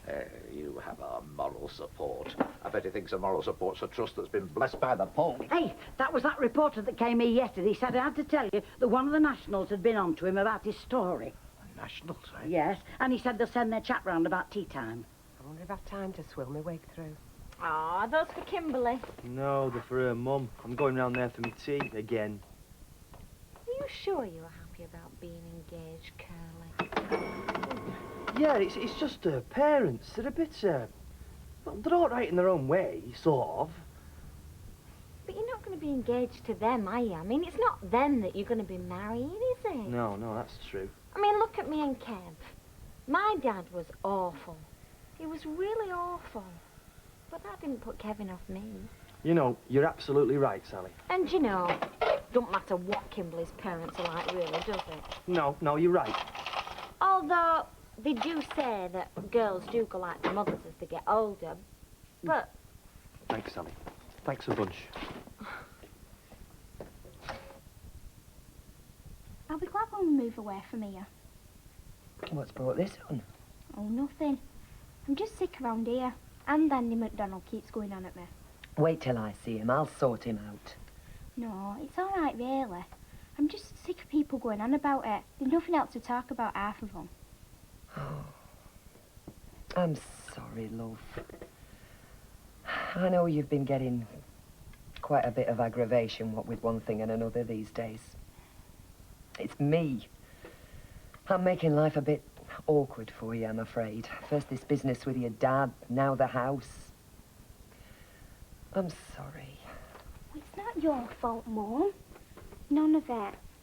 I'm on your side, and I'm not bothered what no one says. Oh, thank you, love. Now, why don't we have a look at the houses for sale in the newspaper, see if there's anything interesting? I'll get it. Are you there? Aye, beautiful. Hey, Daddy. What have you got there? Bottle of vino. I thought you might fancy a medicinal glass. That is not a bad idea. Well, I'm not just a pretty face, you know. Not even a pretty face. Hey. Oh, now here she is at 3 weeks. I think Daddy was pointing into the sun for that one. Oh, and there she is on Barmouth Sands. Oh, we had some lovely holidays there. Do you know, we went to the same boarding house for 10 years, was it, Daddy? 8 years. Oh, it was more than 8. At least 10. 8. Ever such a nice landlady. The food was impeccable. Nothing shop bought. She did all her own baking. She's dead now. Mind you, we've got the caravan now. I expect Kimberley's told you. But do you know what? I've still got her recipe for bread and butter pudding. We shall have that next time you come to your tea. Oh, there she is on a tricycle. Mum, don't show him that one. I look awful on that one. I had these horrible glasses with one eye covered up. I used to have a pair like that. Yeah. Tell a lie. It was 9 years we went to Sandringham. That was the boarding house. I knew Sandringham. I knew it were more than 8. Oh, look, Kimberley. There's your certificate of merit. She came in for a lot of prizes when she was at Sunday school. Norman doesn't want to hear about all that. No, it's all very interesting. Of course, there was 1 year we went twice. Whitsun as well as August. That'll be why you're thinking it's 10, Mummy. Of course, yes. Where's the young master tonight, then? Oh, if you mean Alec, he's in the living room, practising what he's going to say to this fella from Fleet Street. Oh, you'll be famous. £5. Hey, listen, Tina's famous already, front page of the local rag, eh? They have to have more than their face in paper now before they're famous. Oh, she likes having a picture in paper, don't you, Tina? Happen this Fleet Street chap will put you on page 3. You wouldn't go in for that, would you? Certainly not. Yeah, well, we certainly would, so anytime you'd like to start stripping honey, I've got 50p in my pocket. 50p? Who do you think I am? Same again, dear. Right. Any sign of my young assistant this evening, Mr. Watts? Curly? No, I've not seen him. Ah, well, he'll be out painting the town red, I dare say. Wish I was his age again with his chances. Oh, she's been putting things away in her bottom drawer for quite a while now, haven't you, Kimberley? It's terrible, the things you need when you're setting up a house. While I think of it, Kimberley, we'll have to start a wedding present list. That's what we did, didn't we, Daddy? I'm sure you'll agree, Norman. How do you mean exactly, Mrs. Taylor? Oh, well, when you've sorted out who you want to invite to the wedding, you send them a list of the presents you want. Greenhouse self-assembly kit. That'd be on my list. Oh, well, we know. He'd live in that greenhouse if I let him. Anyway, that way, you see, you get all you need for the house. The house? Well, you need a house, Norman. Or were you thinking of living with us? No. No, we definitely thought we'd get our own place, didn't we, Kimberley? Oh, yes, you see, we just haven't discussed it yet. Well, the sooner the better. And, of course, when you go for a mortgage, you're so much better placed if you're a saver already. You'll have a savings account with the Building Society, Norman, I'm sure. Ah, well, you see, I haven't got any savings, Mrs. Taylor. Oh, dear. You see, everything I had went on the car. Oh. Well, you'll have to start again. Oh, mind you, Kimberley's got a nice little nest egg. You're in the 90-day miser account, aren't you, Kimberley? It's amazing how quick you can save. And I know you're not a drinker, Norman. Well, when you say not a drinker... I know that, because you didn't finish that glass of sherry wine Daddy gave you the other night. You see? I notice these things. Daddy'll tell you that. At top of my list, a greenhouse self-assembly kit.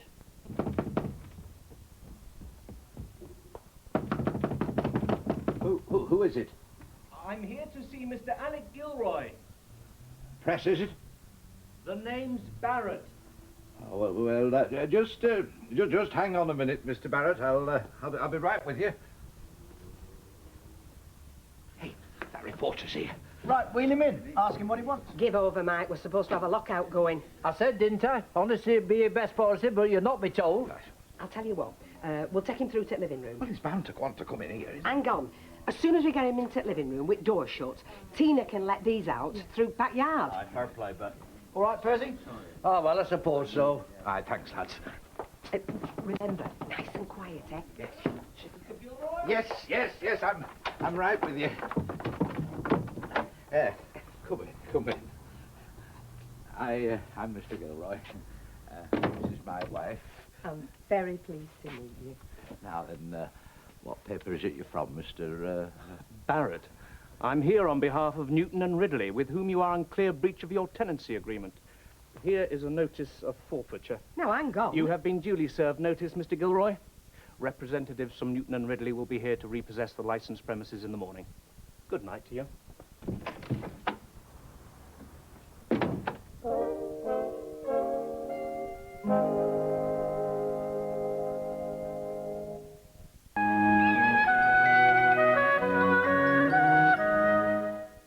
A game of chance. Tell me about this case. Case? What case? The one involving diamonds. Requires more than a woman's touch. All my life I wanted to be a bow boy. The many guises of Dick Emery in The Jack of Diamonds. Tonight at 6 on Plus. Eric Sykes and Hattie Jakes. No one's safe from the great heroes of comedy. Mr. Brown, I'm going to tell you the truth. I backed into your car. Yeah, that's right, she did. She dropped the purse, bent down, and woof, it fell out. Sykes, today at 5:30 on Plus.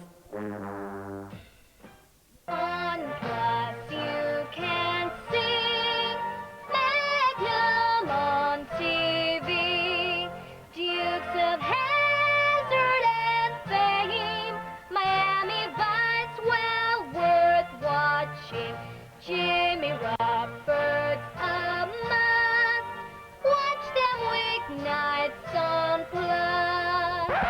That's enough of that to watch Real American Favourites weeknights at 8 and 11. He's the coolest hero of the year. Don't miss Scooby-Doo.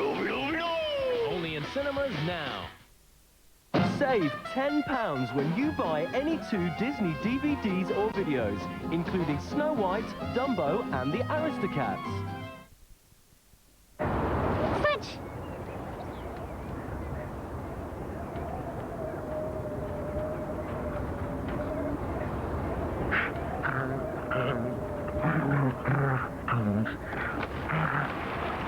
Drop it, come on, drop it. Is your dog as fit as a butcher's dog?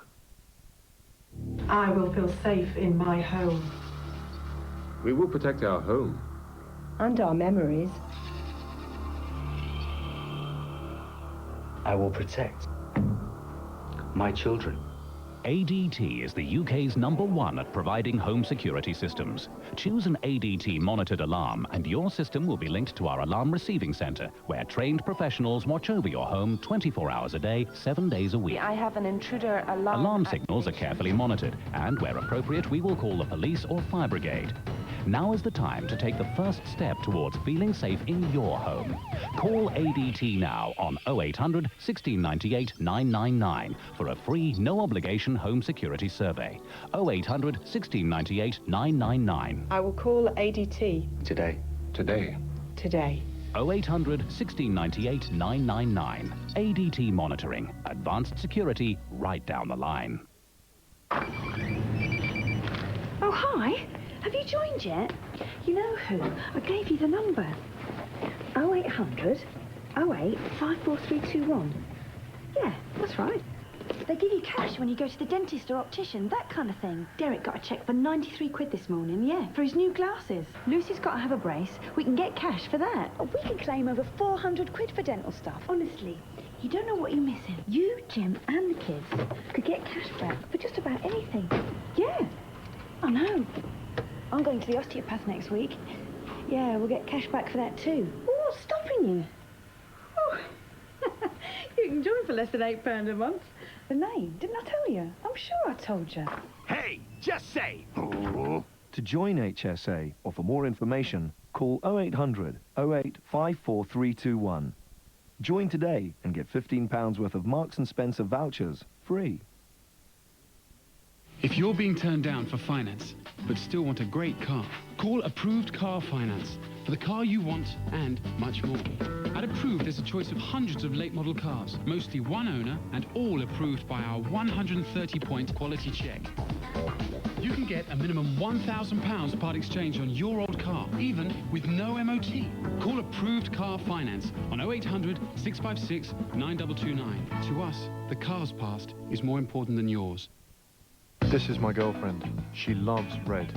Like her, it's confident, vibrant. She loves Special K red berries, delicious low-fat flakes with strawberries, raspberries and cherries. Yes, red is definitely her thing. Kellogg's Special K red berries. Stay special.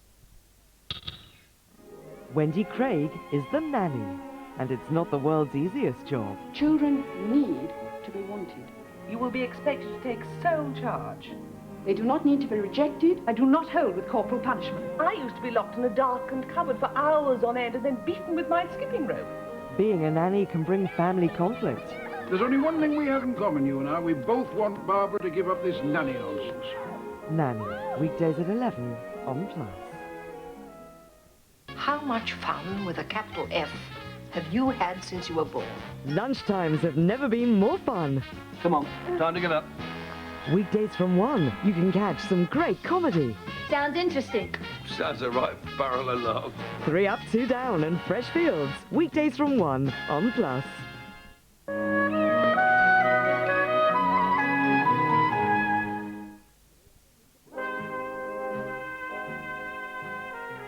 Putting the flags out today, are you? You know what they say about blood money. You never enjoy it. You shouldn't have said that, Tina. Oh, why not? She deserves it.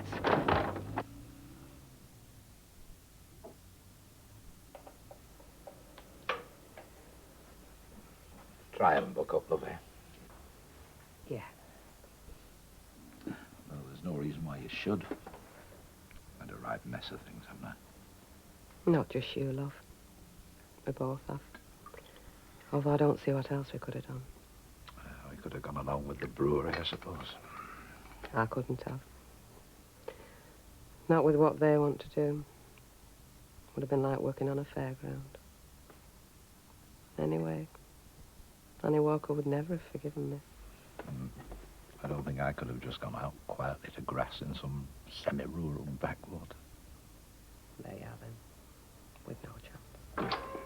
Morning. Hiya. What are you two doing here at this time? Could you not sleep? Well, we thought we'd just come in and give the place a good bottoming. Did we? Yeah, let them see what kind of folk they're chucking out. The salt of the earth. You're a pair of good uns, were you? Is there anything else you want us to do? I don't think so, lovely. Right, well, come on then. Let's get on with it. Want this bar like a new car. Oh, help.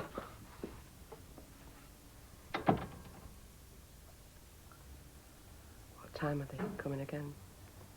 Opening time. So they can run the pub for themselves, I suppose.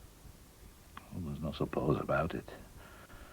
Breweries have long since discovered how to get blood out of a stone. They've patented it. It's like waiting to be hung. Yeah. Got your cosy? Yeah. It won't all be over even after today, will it? No. But today will be the worst day. Are you bothered what people will be saying about us? Saying it's all our fault? Saying about me. Yeah, of course I'm bothered. I like to be liked just as much as everybody else. But sometimes you have to do something that doesn't make you very popular.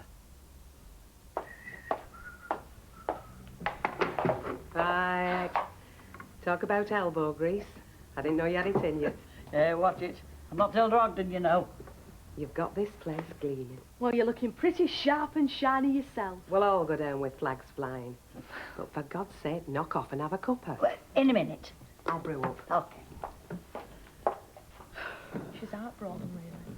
I know. I mean, this pub's a life. Excuse me, have you seen my husband? Blow me. I thought it was Douglas Fairbanks Jr. Very smart. Any sign of anyone yet? No. One thing we hadn't discussed is where we're going to live when we... I thought you said they had to get a court order to get us out of our living accommodation. They might not get one. They will. Anyway, we can always buy a little house somewhere, can't we? Maybe a toffee shop. I don't want to go, Alec. I know. I've been here, barmaid and landlady, for 20 years. It's a long time. You've no idea how proud I was when my name went up over that door. I think I do. I'd not only made something of myself, little scrub that I was, I'd taken over from Annie Walker, who could have the knack of making you feel like dirt.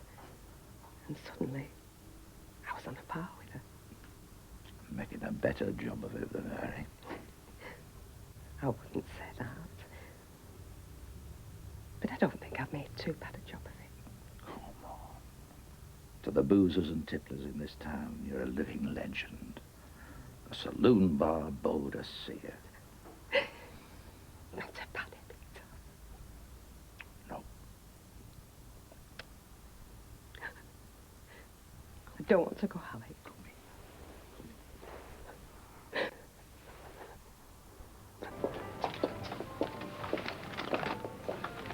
Miss Taylor? Yeah? I've been watching you. Why, what have I done now? There you go again, immediately on the defensive, oozing self-doubt. I'm sorry, I just Look, you've no reason to doubt yourself. You're an exemplary employee. Efficient, cheerful, ever courteous. In fact, you reflect the better by corporate image like a mirror. Thank you. My pleasure. Carry on. Miss Taylor? Yes? I thought we might go looking for an engagement ring this lunchtime. Hey, there's something going on at Rovers. A car's just pulled up with a load of men in it. The beginning of the end, I'm afraid. Oh, take no notice of it. Look, it'll liven the place up, having a new modern pub, happen. Well, that's what I'm worried about. Derek says it'd be like having an acid house party permanently on the doorstep. Well, that is rubbish. Is it, though? We're not going to know till it happens, are we? I just hope it doesn't keep my baby awake, that's all. Still, if it does, we can always come and stop at your house, can't we, Mr. Roberts? It's John Barrett, Alec. You've already been informed. Your tenancy of the premises is forfeit. Mr. Gilroy! It's a pity you lot have got no better to do.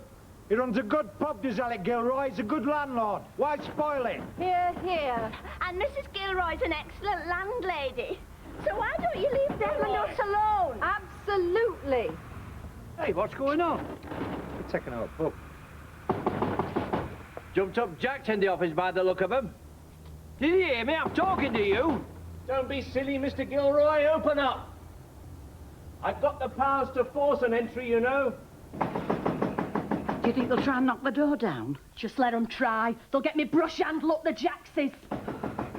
What's all that knocking? It's the brewery, they're here. This is your last warning, Mr. Gilroy. Don't be stupid. Open the door. Who's locked it? Me? I did. Wasn't very sensible. Well, I had to do summer, Alec. Having trouble, John? Looks like it, Mr. Ridley.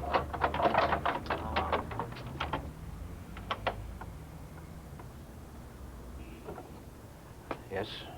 Did you want something? We're here to repossess the pub. Sorry, Mr. Gilroy, but as you very well know, you're in clear breach of your tenancy agreement.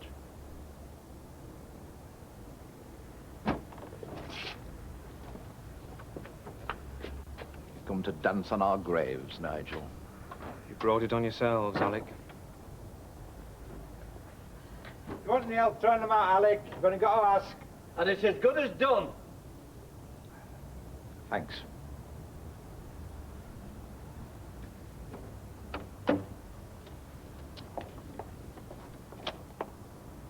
Excuse me. Aren't you stopping for funeral, then? This is Roger Woodhouse, who's coming in as relief manager.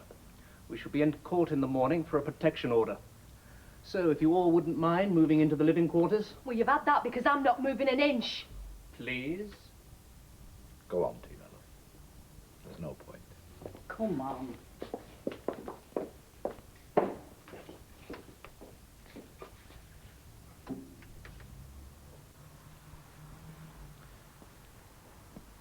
I think you'll find everything's in apple pie order, Nigel.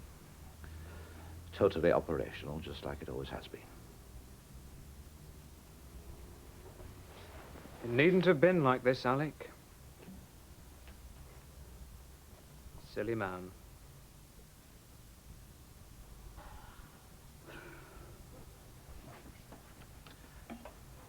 Confined to quarters, I'm afraid. For as long as we have any. But I'll tell you this.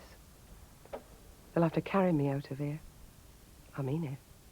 This is my home. You shouldn't bet. Which one? The one with the 3 stones or the solitaire? The solitaire. Oh, it's beautiful. They're all beautiful. Oh, beauty in various degrees according to the price, which is the way of the world, unfortunately. Oh, I couldn't care less if it cost £10 or £10,000. Oh, I think I can afford more than £10. Oh, come on, let's have a look right here. Oh, look. Oh, Kelby, you do want to get engaged, don't you? I mean, you're not doing it because you feel pressurised to do the decent thing. You make me sound like I've been programmed. No. Well, maybe I have by better buys, but not my emotions. Of course I want to get engaged very much. Oh, good, come on, let's go in before you change your mind. Hang on, come on. Right then, Roger, we'll leave you to it. If you get any trouble from, give us a ring. Oh, I don't think we will. I think they've accepted defeat. Very wise. When do you propose to get them out altogether? Oh, it's all in hand. Cheers, Roger. Sis, what are you doing here? Where's Alec and Bet Gilroy? In the living quarters. Well, that's something, I suppose. Uncle Sess? Uncle Sess, I want to know what you're doing here. Stop where you are, Nigel. That's an order. Oh, that's enough. I don't want to get drunk. Oh, I can't think of anything else better to do. Here we are. Right. Well, here's to us, eh? And blow the brewery. I'll drink to that. Cecil. Alec, Bet. What? I'd like a word with you both, in private, if you don't mind, Mrs. Turpin, isn't it? And, Tina Fowler, were you? Ladies, would you go into the bar? I don't think you're actually barred. Come on. Who is it? Well, Cess, this is a surprise. I thought you were semi-retired and growing roses in the Isle of Man. So did I. I'm not growing roses. That's Mrs. Newton.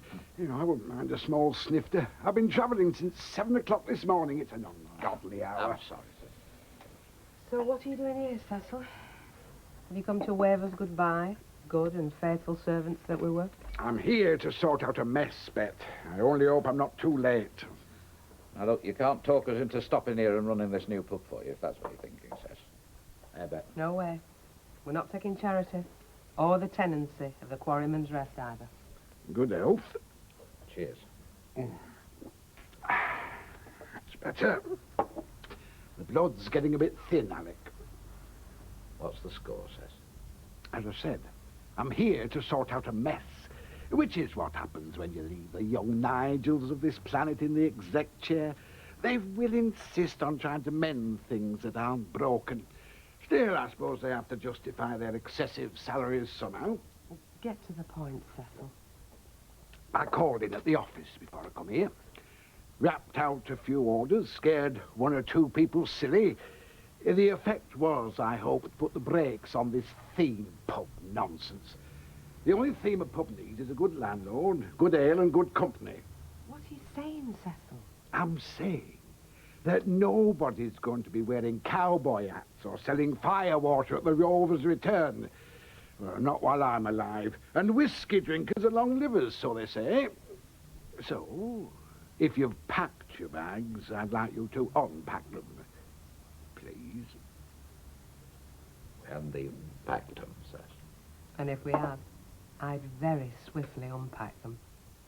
I could kiss you, Cecil Newton. Well, what are you waiting for? Close proximity to a fine figure of a woman never did anybody any harm, even at my age. Come on. I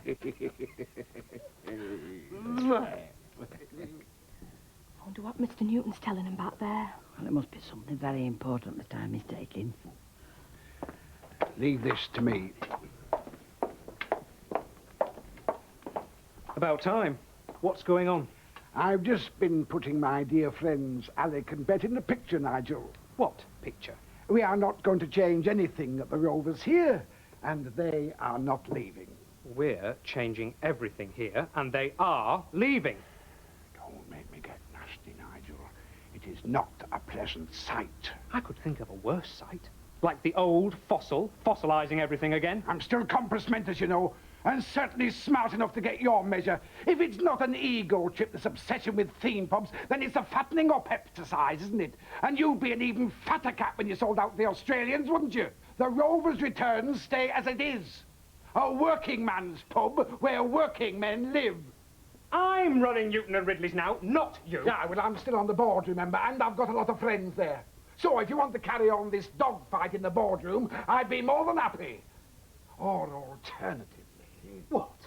If you insist on exercising your upwardly mobile instincts, why don't you try the city? Or better still, the timeshare business.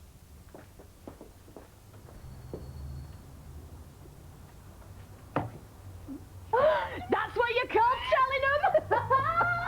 Well done, Cecil. I think you better go too, Roger.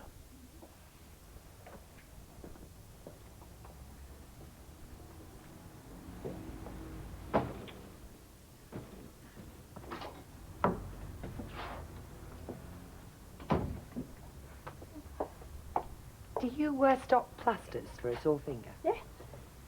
Hello. Hello, love. Ah, sorry I've no lead. Thank you. Oh, I forgot. Have you got an ideal hole? Yes, on the rack. Thank you.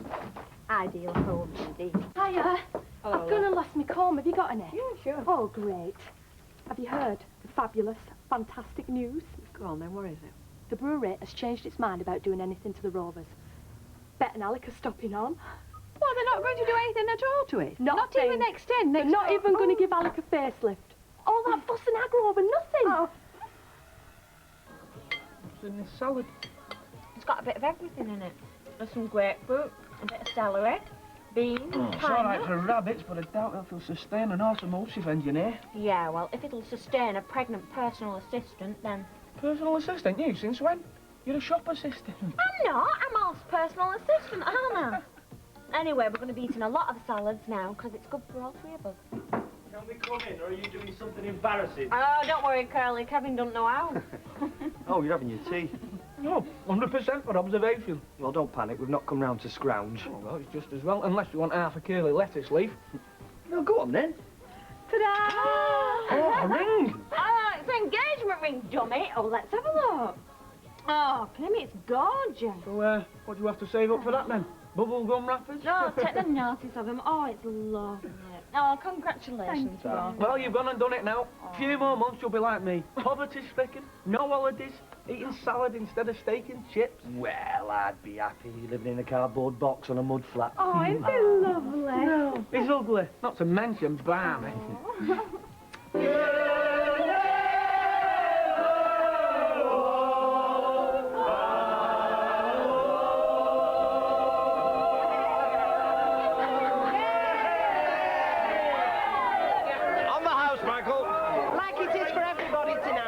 The first drink. What's you whispering for? Well, there's no point in over-advertising, is there?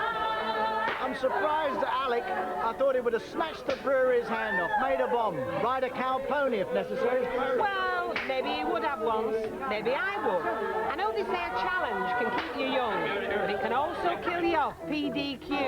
And anyway, I like to be the attraction round here, not the surroundings. Yeah, Jim? No, this is my treat stuff. Unless you insist, of course. Oh, fat chance of that. I wish I'd known before we ordered. I'd have had a double brandy. Oh, didn't I say the first drink was free? It must have slipped my mind. Oh, to think we took up arms on his behalf, Well, eh? he'll never change, will he, will he? Hey, listen, Don, I'd rather have a tight-fisted landlord any day than a Wild West boozer down the Yeah, end of the me street. too. But why does money have to be the be-all and end-all for these business folk, eh? Why can't you sell for a decent living like the ordinary workers do, eh? Because ordinary workers have to be satisfied. Businessmen don't. Listen, you can swap it round, not no change. Oh, come on, no politics. Listen, let's come on, we're here to enjoy yourself. It's not politics. My point. Come on. Sweet cherry, please. Have a double, it's on Alec. Oh, no, thanks. Percy? I'll have a double whiskey, please. Right, coming up. Great night, innit? It only seems to be. Good evening, thanks for coming, and thank you for your support. Oh, don't mention it. Though it's never easy organising a petition, it was my duty as a neighbour and a loyal customer. I didn't actually do anything bad. No, but I think you were with us in spirit. Aye, unlike some we could mention. I wonder if Deirdre knows about the brewery's about turn. Oh, well, bad news travels fast, and it's certainly bad news for her. I mean, the brewery won't be buying their house now. What's the point? Poor Deirdre. I couldn't care less about Deirdre's troubles, to be honest. She could have nipped all this in the bud. Only she was too damn greedy.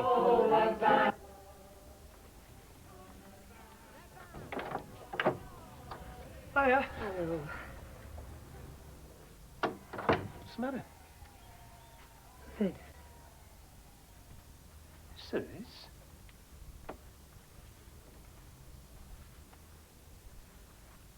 Been crying. What's up? The brewery don't want to buy my house. Why? What's happened? They've changed their minds about the Rovers. So, they've got no use for my house anymore. I rang Nigel Ridley as soon as I heard this afternoon. He told me, well, his secretary did. I don't suppose he could face me. It was all for nothing, Dave. All the worry, all the upset, all the rows, all for nothing. I'm an outcast in this street now, a flaming outcast. Come on. It's not as bad as that. It is, Dave. It is. Oh, God knows what Tracy'll say. She's been through just as much for nothing. Hey, come on, eh?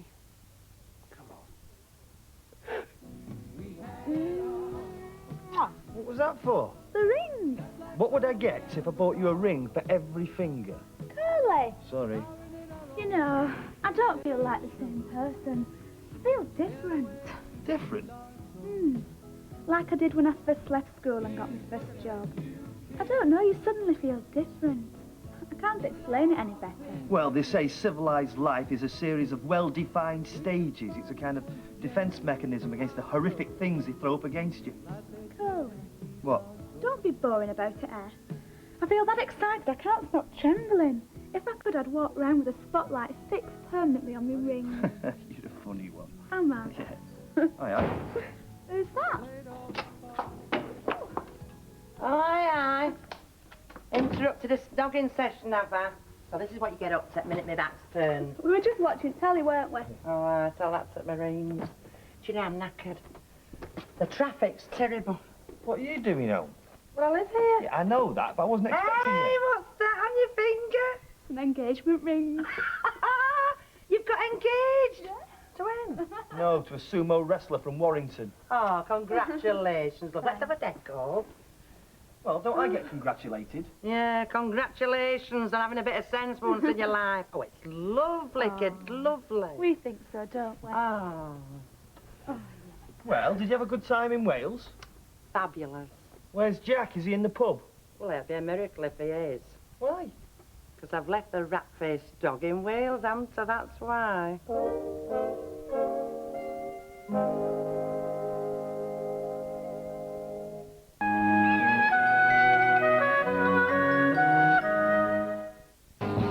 There's no place to run. Just put down the gun. Otherwise, you'll be in serious trouble. No place to hide. From those boys in blue. Let's get them down the station. Heartbeat. Tomorrow at 2 and 7 on Plus. Jack Lord is Steve McGarrett Really? in Hawaii 5-0. I have a feeling it's the other way around. Tomorrow at 5 on Plus. Classic set.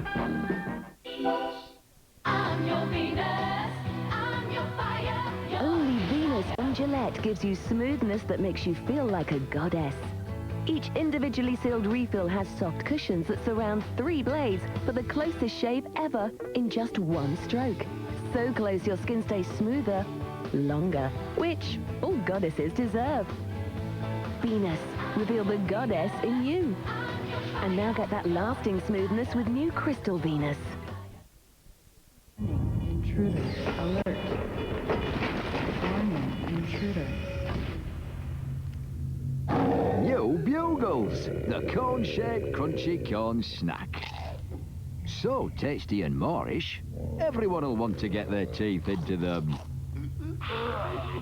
Your only problem is making sure you've got enough.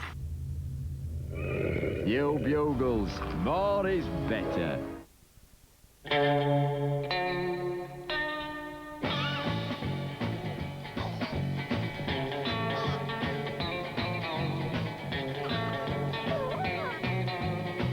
Cow&Gate's Step-Up Follow-On Milk with extra iron helps ensure your baby gets the right levels of iron, vitamins and minerals and provides him with the energy he needs to keep going.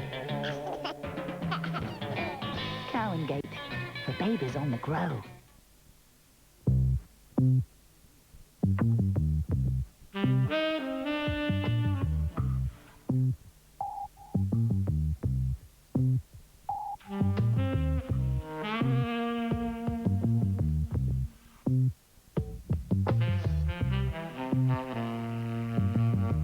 A lot of things aren't what they appear to be.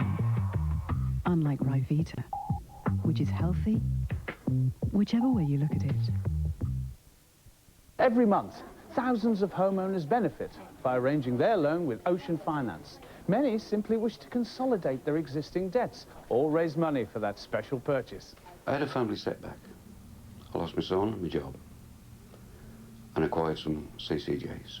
One of the reasons for Ocean Finance is we need to borrow £25,000. I had applied for loans before and been refused. I borrowed £25,000 and consolidated all of my debts. It was just a one good package deal. We were very impressed how quick the loan came through. If you have been refused a loan before, give Ocean a go. Just give them a go. The staff at Ocean Finance were very friendly, very helpful. They couldn't do enough for you. They made it really, really easy. Ocean Finance helped me out. I'm sure they'll help other people. So, for that homeowner loan, call Ocean Finance now on 0800 916 9190. That's 0800 916 9190. Are you over 50? And do you have a pension you're not currently receiving? If the answer's yes, and you need cash right now, Direct Pensions could turn this into this. If you're 50 or over and need cash now, call Direct Pensions on 0800 316 3050 and we'll show you how we could unlock your pension. Don't wait. Appreciate what you've got now. Call Direct Pensions on 0800 316 3050. After all, it's your money. How much fun with a capital F have you had since you were born? Lunchtimes have never been more fun. Come on, time to get up. Tomorrow from 1, you can catch some great comedy. Sounds interesting. Sounds a right barrel of love. 3 Up, 2 Down and Fresh Fields. Tomorrow from 1 on Plus. Eric Sykes and Hattie Jakes. I am a bit ignorant and possibly a little bit stupid. Started in Sykes. Next on Plus.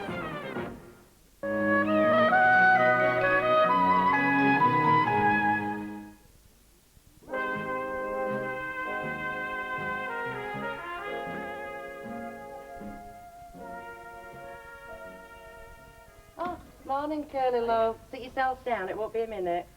Is that all for me? Well, I've got Dicky and Pete's on dishwasher, so you're bright to be. I thought you'd have a lie-in today. Yeah, I'm off to work. Work? You've got 3 days holiday left. Well, I'm not sitting round here twiddling my thumbs, waiting for that tow rag to get back.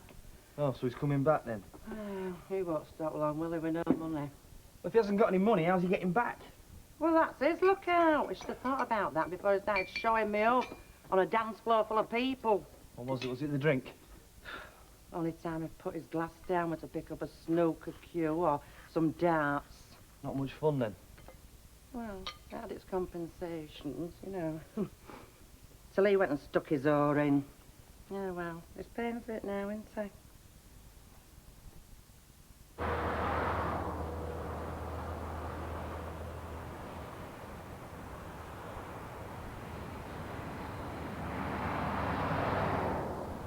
You said we'd sold it.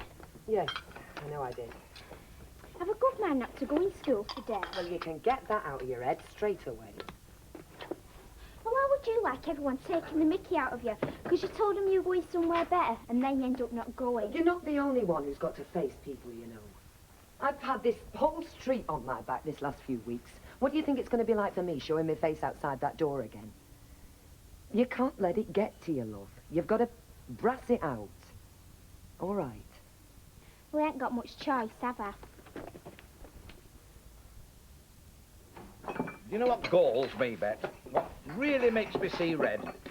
It's being used and not even rumbling. No, we won, didn't we? Because of anything we did. Of course it was what we did. Cecil wouldn't have had any ammunition if we hadn't taken a stand. Precisely, that's exactly what I'm trying to say. We behaved in a totally predictable manner.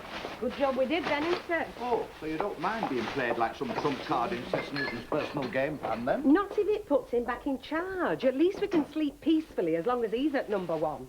What you seem to be conveniently forgetting is all the sleepless nights we've had, all the stress. Because it's best forgotten. Ah, well, that's just where you're wrong. I'll tell you what, this taught me something of this. It's taught me to trust Cecil Newton about as much as I trusted Nigel Ridley, because when it comes down to deviousness, there's not a lot to choose between either of them. Oh, miss, there's no pleasing some folk, is there? I thought he'd be over the moon today. You know, Alec, not happy unless he's got something to fret over. I could understand it if it were Deirdre Barlow. Oh, she's not come out of this too well, has she? Listen, I'm not shedding any tears for her. She weren't doing us any favours trying to sell her house to nasty Nigel. Yes, but it doesn't do to bear grudges, Teen. I mean, life's too short to be at war with your neighbours, you know. What, you mean you fell out because of a bloke? Lester Fontaine. Vera. Oh, he was fantastic, Kimberley. Tall and sun-tanned. A bit like Engelbert Humperdinck. Who? Engelbert Humperdinck. You know, I used to sing Please Release Me. I think that was a bit before my time, dear. Yeah, I suppose it was. Anyway, he looked like him. He had a voice like him and all. Hey, only number 37 in charts in 1961. What, you mean pop charts? Yeah, makes you think, doesn't it? Yeah, how did you meet him? At ballroom. Well, we just finished this song, you know, with band. Yeah. Walked up to me as bold as brass. Said, do you want to dance? Gosh, weren't you nervous? Well, he'd been watching me, you know, way through the song. He had. He had. Eyes boring into the back of your school job. Come fly with me. I think he was trying to tell me some of the words, you know. Oh, yeah. It sounds fantastic. Oh, it was. Oh. Hey, mind you, it was a real gentleman. Mm. Oh, yeah. Smelt nice, you know, lovely aftershave. Wore this big gold chunky jewellery. Yeah, been everywhere. Hong Kong, States. Spoke with a lovely, sexy American accent. Yeah. Not all the time. No, it just slipped out, you know, when he, you know. Vera? No. Gosh, drink your jack mine. Oh, when? No. They were in the club, weren't they, drinking every night to notice. Well, I wasn't going to sit in that hole, were I? No, I wasn't to be a wallflower, watching him getting paralytic. It's supposed to be a second honeymoon. It sounds better than a second honeymoon, if you ask me. So that rat burst in and showed me up in front of everybody. Do you know I could have been at Kentucky Sweet now? You know, with a highball of Leicester's in my hand. Could have stuck here, yeah, looking at flaming jam sandwiches. It's amazing what a difference a day makes. I mean, there I was yesterday thinking I was going to be shut of this place in a matter of weeks. And here I am today, Trying to pluck up enough courage to walk down the street to buy something for the dinner. Next thing you'll be telling me you feel guilty. I do. Nothing to do with the street. It's Tracy. I can stick being a till of the home, but when she tells me she doesn't want to go to school because she's frightened the other kids will make fun of her, I just feel really bad.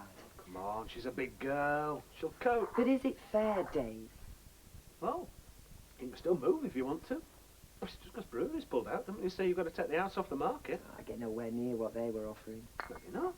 But the option's still open, isn't it? If you want to take it. Want me to get up? No, it's still my house.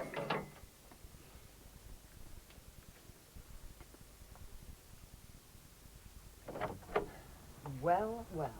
What's this? A victory parade? Can I come in? Why not?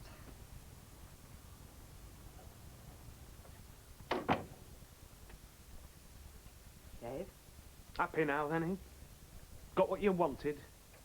It'd be a lie if I said any different. Of course. One man's profit's another man's loss. Aye. Well, either of us could have lost, couldn't we? Yeah, just happened to be me. Yes, and I'm sorry it was. Oh, come off it, Bet. You're well pleased and you know it. I wish it had been somebody I didn't know. Yeah, well, it wasn't. Which is why I'm here. To see if we can't forget our differences and try and get back to normal. I see. Easy to say that when you've won. Not easy, no, Dave. And like I say, I could have lost. And if you had lost, would you still have been round here trying to make the peace? No, love. We wouldn't have been anywhere near here if we'd have lost. They'd have kicked us out on the street. You might have lost a very good offer, but you still have your home. And seeing as it's next door to mine, I think we ought to try and get on, don't you? Maybe, if I thought that were true. But who says I'm staying? As far as I'm concerned, this house is still on the market. Oh, do you know, I love engagements. I think they're dead romantic. Well, falling in love over the bacon slice. Do you know, Albert, I sometimes think men have got no soul. If they were doing the job right, they wouldn't have time to fall in love. Oh, Alf, you don't mean that, sure. Oh, he does. Quite true. Listen, if you had your way, nobody'd ever get married. That's true. Well, I think it's dead sweet. She's a lovely kid. Yeah. There's only one advantage being married these days if you're a fella, and that's the new tax laws. Save yourself a fortune if you know what you're doing. Still, no need to tell you that, Alf, am I? Come on then, love. Let's go. See you. What's he mean? What does who mean? Mike, what's he mean? New tax law. Oh, I don't know. I'll leave it all to my accountant, love. Hey, come on anyway. It's Sally's half day. We don't keep her waiting. Here she is, the heroine of the moment. I would just say to Mr Gilroy here, how lucky we are to have someone like you in the street. Thanks, Percy. Although not everyone would agree with that. Well, that'd just show the lack of imagination. But while I'm at it, can I say what a very enjoyable celebration we had in here last night? A fitting end to a triumphant campaign. I'm glad you enjoyed it, Percy. Oh, yes, you really pushed the boat out. It was much appreciated. And so were you, Percy. We couldn't have managed it without you. Could we, Alex? Eh? Oh, no. Quite the little campaigner, Percy. Ah, well, as you know, if the call comes and the cause is just, I never want to shirk my responsibilities. What price democracy? That's what you got to ask. Ah, what price indeed, Percy? Especially when people today in this country are more interested in making money and filling their pockets than, you know, concentrating on the real rewards of comradeship and neighbourliness. Without question. Yes. Here, hang on. I'm talking short. Price rise, I'm afraid, Percy. Price rise? Is this a joke? Oh, well, I wish it was. It's the lockout, you see, it adds into the profits, as you said yourself. What price democracy, eh? Well, if she's back, then where's our Jack? Who knows? Okay. You definitely saw her. On the way to work with Curly. Well, knowing Jack, he'd still be in bed. Hey, maybe Vera's worn him out. What? Well, second honeymoon and all. Don't be disgusted.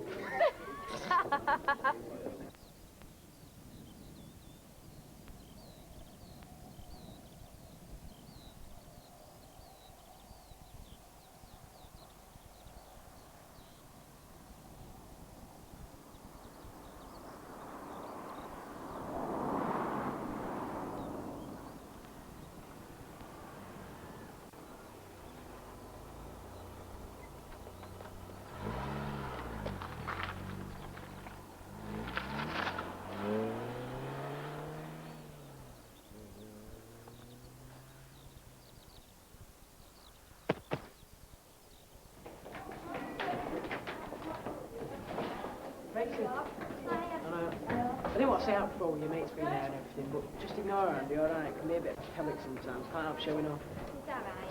Shame about the house. Yeah. Always lumbering with something, aren't you, parents? My old fella's always on the move, never know where you are. Must be nice to move about. I've only ever lived in Coronation Street. Yeah, well, early days, isn't it? Anyway, it's not always cracked up to me. See ya. See ya.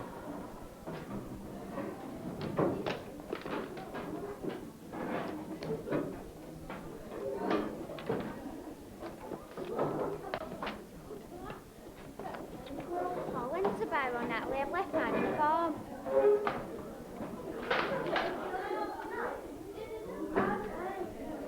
All right, you lot, settle down, settle down. Come on, hurry up. Well, what exactly did he mean? What about, love?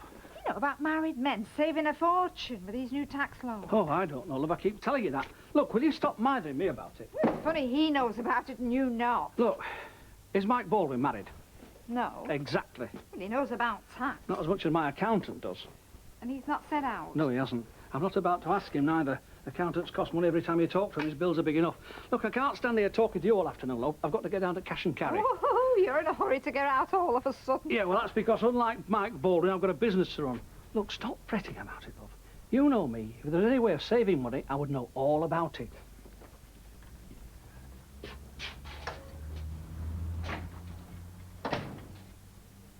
Now, wait a minute. I want you to finish that for your homework, all right? Off you go.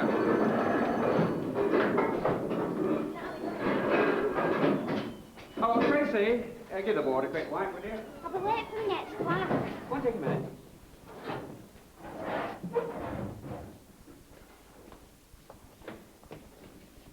That's okay. Leave it there. I can't stand here talking, Dad. I've got to go. It's okay. I'll explain if you get into trouble. No, don't do that. What's the matter? Are you ashamed of me? What are you doing here? Well, I needed a job. But why here? I want supply. They rang this morning to see if I'd cover for Mr. Hutchinson. Look, I've got to go. Yeah, okay. Well, I'll see you later.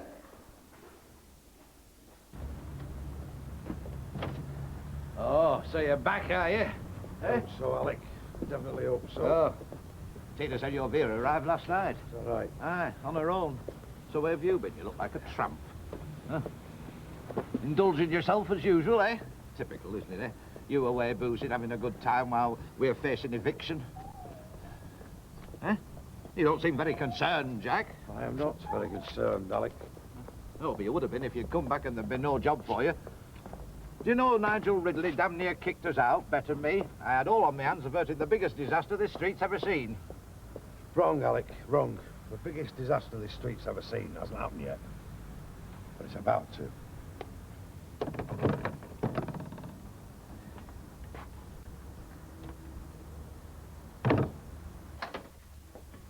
Oh, all alone? Yeah.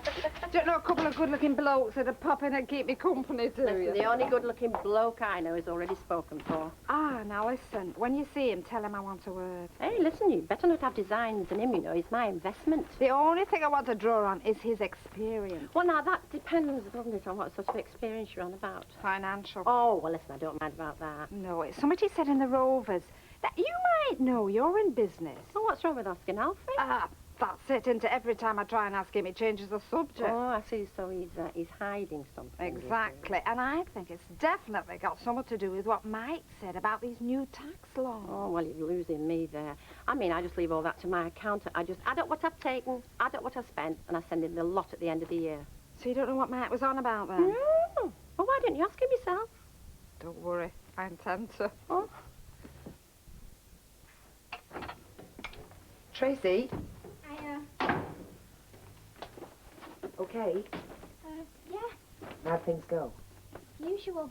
Oh, only, well, I was a bit worried. What for? You seemed so down this morning. I've just woken up. Oh, well, I'm glad everything's worked out okay. I'm sorry I was a bit ratty. It's all right, love. I'll go and get changed. Tea's nearly ready. Tracy? What? Look, love, I know this deal's fallen through, but that doesn't mean we're stuck here forever. I haven't taken the house off the market yet. Okay. So don't give up hope, all right?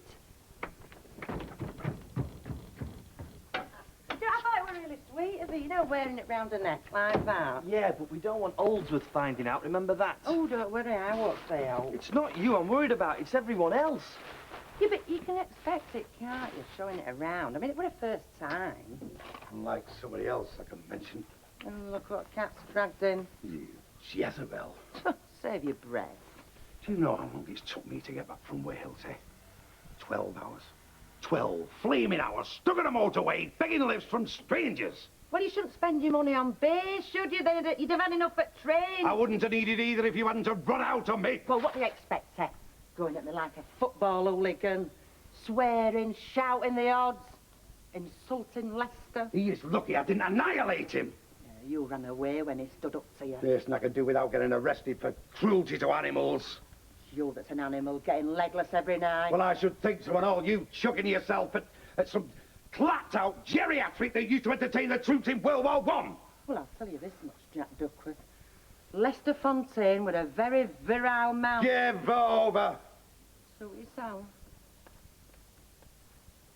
You never. Didn't I? I was right all the time, then. Well, you'll never know, Jack, will you? Right. Right. You've gone too far this time, woman. Much too far. Right, I'm off now. And I might be off for good. Well, now that's over. Shall we have some tea? I'll just stick these in Carlo. We'll drop old Mrs. Ramsey past on the way home, eh?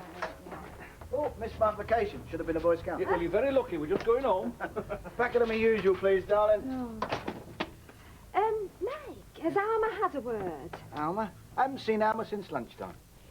Yeah, I think you're fine, that's right. Mike, just hang on a minute, would you? What? Well, it's what you said in the Rovers about these new tax laws. Oh, yeah. Well, every time I try and ask Alf, he just says he doesn't know what I'm talking about, or he finds something else to do. Ah. So I wondered if you'd mind explaining. Well, that would put me in a very dodgy position, that. I don't see why. Because I think it's something that should be discussed between husband and wife, that's But why. he won't discuss it. I mean, I just want to know what you were on about. Not up to me. Have a word with your old man. See ya. See ya. Hey, what's he been saying? Nothing. Oh, well, that's all right then. So, right then, are we going home or are we going to stand here talking all night? Alf, will you please tell me what's going on? I'll tell you exactly what's going on. My belly thinks my throat's cut, so can we please go get some tea and we're going to stay here talking about something I know nothing about. You see, Mr. Watts, there are those firms who actually encourage the pursuance of matrimony amongst the junior management staff, believing that a married man is a more mature and grateful employee, but not so better buys. Are you with me, Mr. Yes, Mr. Holdsworth. As I was saying, Better Buys is searching for the sort of manager with no such homing instincts. Better Buys is looking for the hawk and not the pigeon, if I make myself clear. Yes, absolutely clear, Mr. Holdsworth. Our ideal young manager should be footloose and fancy-free, totally mobile, ready to go anywhere to meet any challenge. So you're going to tell us what's been going on at number 9? I'm sorry, Tina, I can't say I. Oh, come on, I love a bit of scandal. Sorry, no. Viewers are there to be want to know. You'll have to ask her. Well, I would if she'd have been in. Come on, give us a laugh. It's really not very funny. You're not joking the way you're flashing that ring about. Didn't you see Holdsworth in? Sorry, Curly. You will be sorry if we both lose our jobs. Look, are you going to tell us what's been going on between Jack and Vera? No. Why not? Because living through it once was bad enough. Come on. Did you say you've seen him? Aye, looking like he slept rough all night. Yeah, well, it must be rough on anybody sleeping with Vera. John, there's no need to be so crude. Hey, talking about the Duckworths, it's hard to be out else, isn't it? We get served then? Yes, this is still a public house. We still sell drinks. Well, in that case, Dave will have a pint of bitter. And I'd like to see Bet if she's in. She's in. What do you want? I just wanted to apologise for being so rude this morning. I see. And I wondered if you'd have a drink with me. That's very kind of you. I'll have a large gin and tonic. Alec, an Irish for you? Yes, that'd be very nice, thanks. Forgive and forget. Forgive and forget.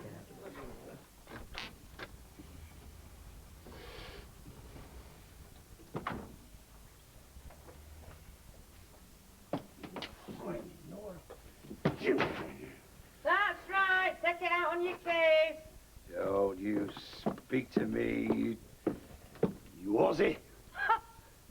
expecting something a bit more original after all that effort. Shucking yourself away on some tatty gigolo with bad breath and a wig. It was his own hair, if you must know. Give over. Straight off a cottage in Stratford, that one. You could still see the bird muck in it. I thought you were going. Maybe you can chuck away 30 years of marital harmony in a few wanton minutes, but me, I think there's something worth fighting for. Oh. So you'll understand, Curly. I mean, you live here. Go on, tell her. Tell her. Tell her Look, what? take no notice of him, Curly, love. But you get to bed, go on. Yeah, you and all, Jack. You're in no fit state to be blocking up doorways at this time of night. Yes. I think you're right, Curly. It's where I should be. In bed.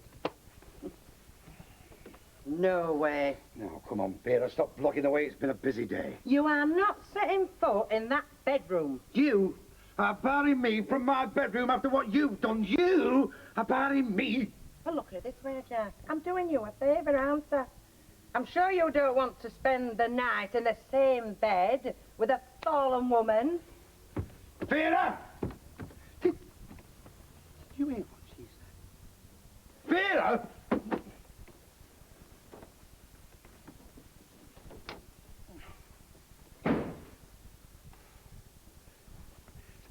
I am the innocent party in all this, Curly. I am the fellow that's done out wrong, and he's come back and tried to swallow his pride and make it work. What's she done? She threw it all in my face. I think I'll need your bed for tonight, Curly. You can have the... You can have the couch. Curly? Curly?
Coronation Street is sponsored by Cadbury's Flake.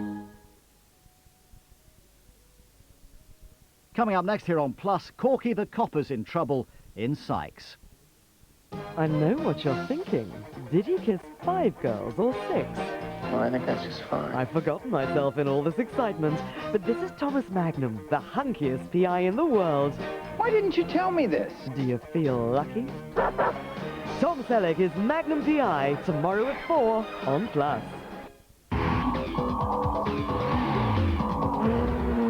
Times are changing on Men and Motors. From the 1st of June, we're starting at 5. Every night, there's more fast cars, more fast bikes, more motors on Men and Motors. Men and Motors new start time, 5 p.m. every night from the 1st of June. A Robert Vaughan day on Plus. Oh, what is that? 6 hours with one of TV's coolest stars. With a rare chance to see the original Man from U.N.C.L.E. pilot. Plus, The Protectors. The Man from U.N.C.L.E. and The Protectors, Saturday from 12. Now on Plus, a policeman's lot is not a happy one, especially if your name's Corky.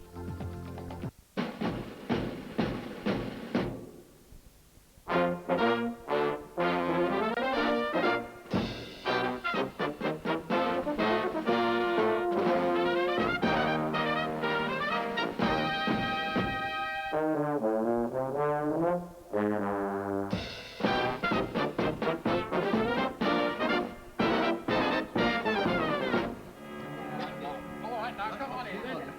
That's the idea. Oh! I don't believe it! Oh, Corky! If you ask me, it's... I just want to make sure